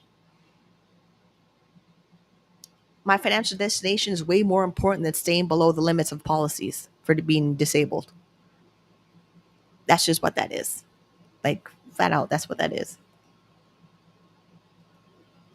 Okay, we read ODSP, read a little bit of American. I went over my budget.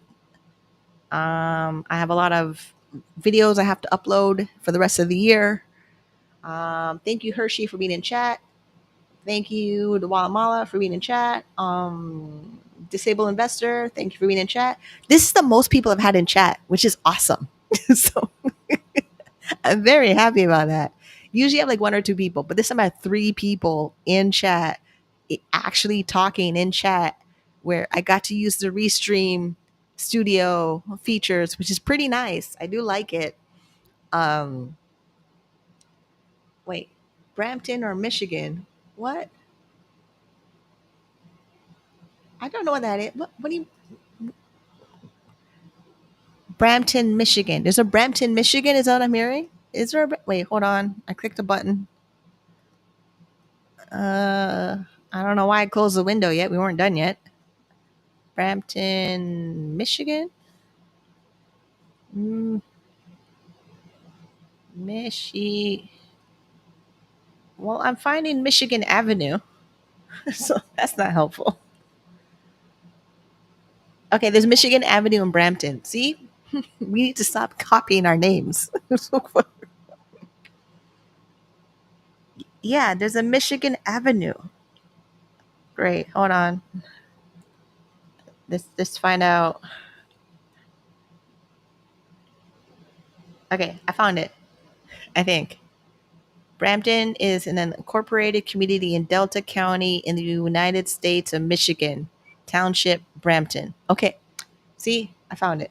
No, I found I found it. Oh, they have a Kipling Town Hall. Oh man, we have Kipling Subway Station. So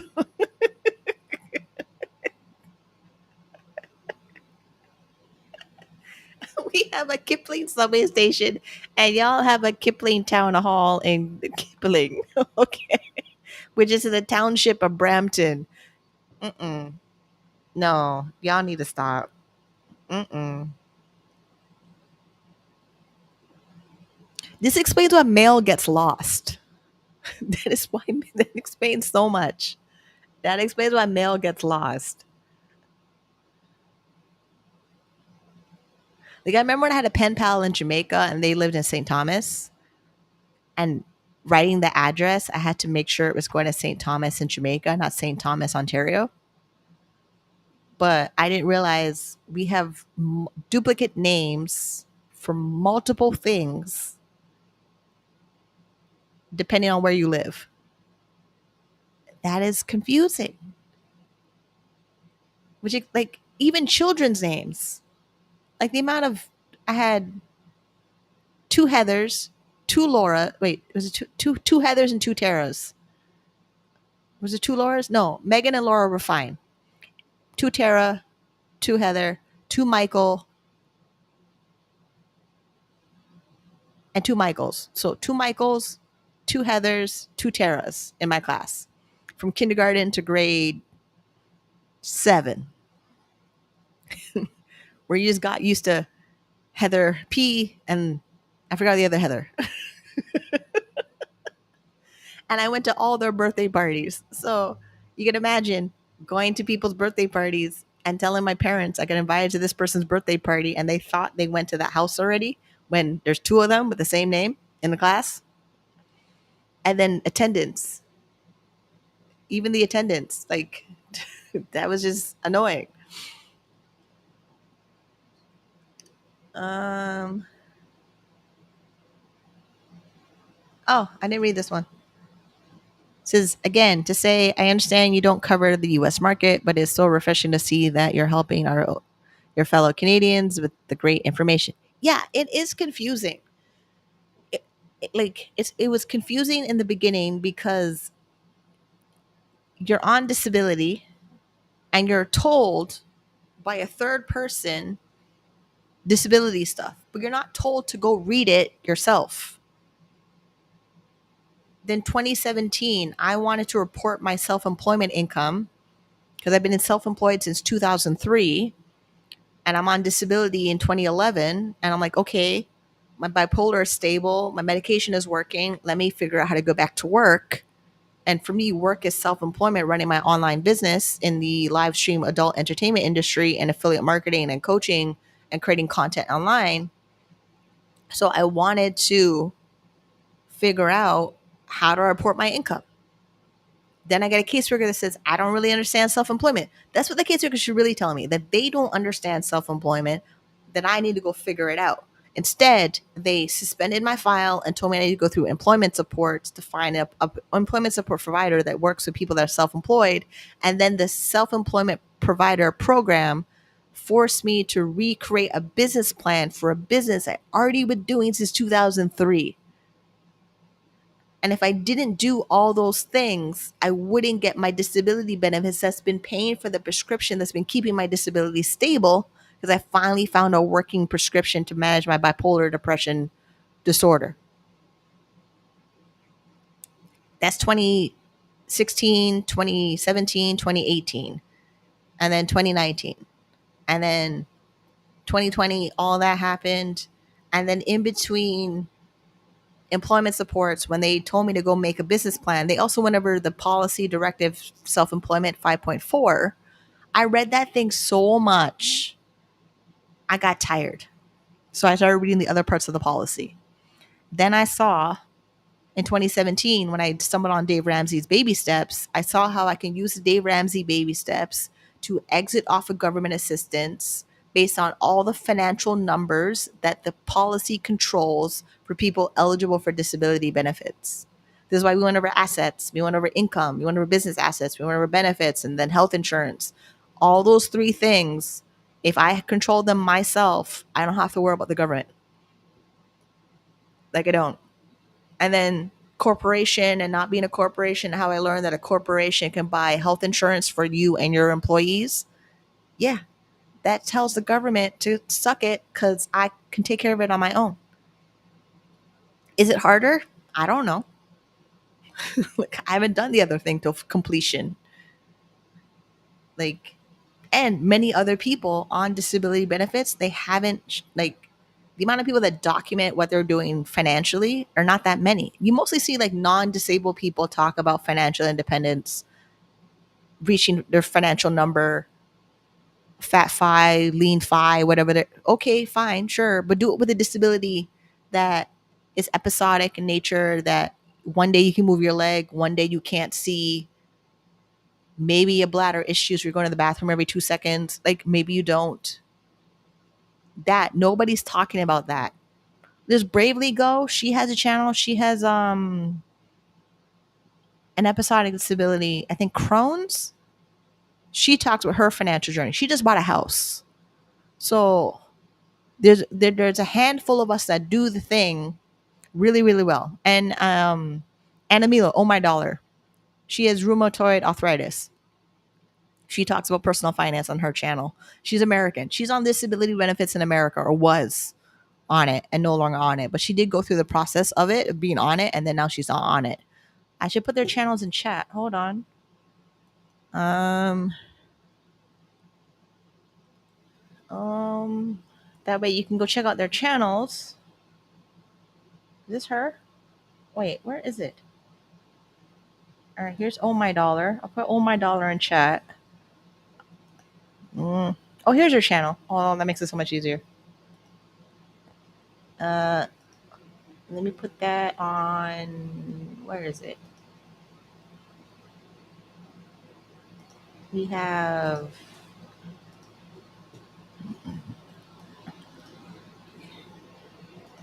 Okay, so we have. Where is it? Here we go. Wait, you see it? Wait. Okay, so this is That's her channel name, but she has a website called Oh My Dollar, which I didn't post that, but because I wanted to big up YouTube channels that are in the community, people that live with a disability who are also on the journey of personal finance. Some are on disability benefits, some of them are not on disability benefits. To give you more inspiration, I literally had to search around the entire world to find people that do the thing I want to do, to know that I can do the thing I want to do, to not feel lonely about doing the thing I want to do. All right. For the next one, I'll just post her video in chat so you can go watch it. That way you know exactly what I'm talking about. Wait. Edit this one. I need a producer. Oh, she changed her channel name. Bravely Go Sustainable Finance. Okay. Well, then give me a minute and put her channel in here too. Wait, hold on. The thing clicks so fast. Yeah, Bravely Go. Oh My Dollar. Yeah, those are my inspiration. That's my support system. I had to really like dig through the entire world to find people who talk about disability and finance in a way that is to build wealth or build sustainability and build independence, even with a disability. I also have a episode on my channel where I talk to Annie Sprinkle. She's a fellow adult content creator with an ostomy bag, and she talks about her journey over on her channel. We're out there. We're 1.3 billion people on the planet of people with a disability. So there's going to be people out there who are doing the thing you want to do with your disability. I have a running bookmark of people that I keep handy to keep me motivated. And it is definitely how I stay excited about the journey. You notice I've been super enthusiastic the entire time, most of the time, even talking about disability policy stuff that's usually like heavy and draining and depressing.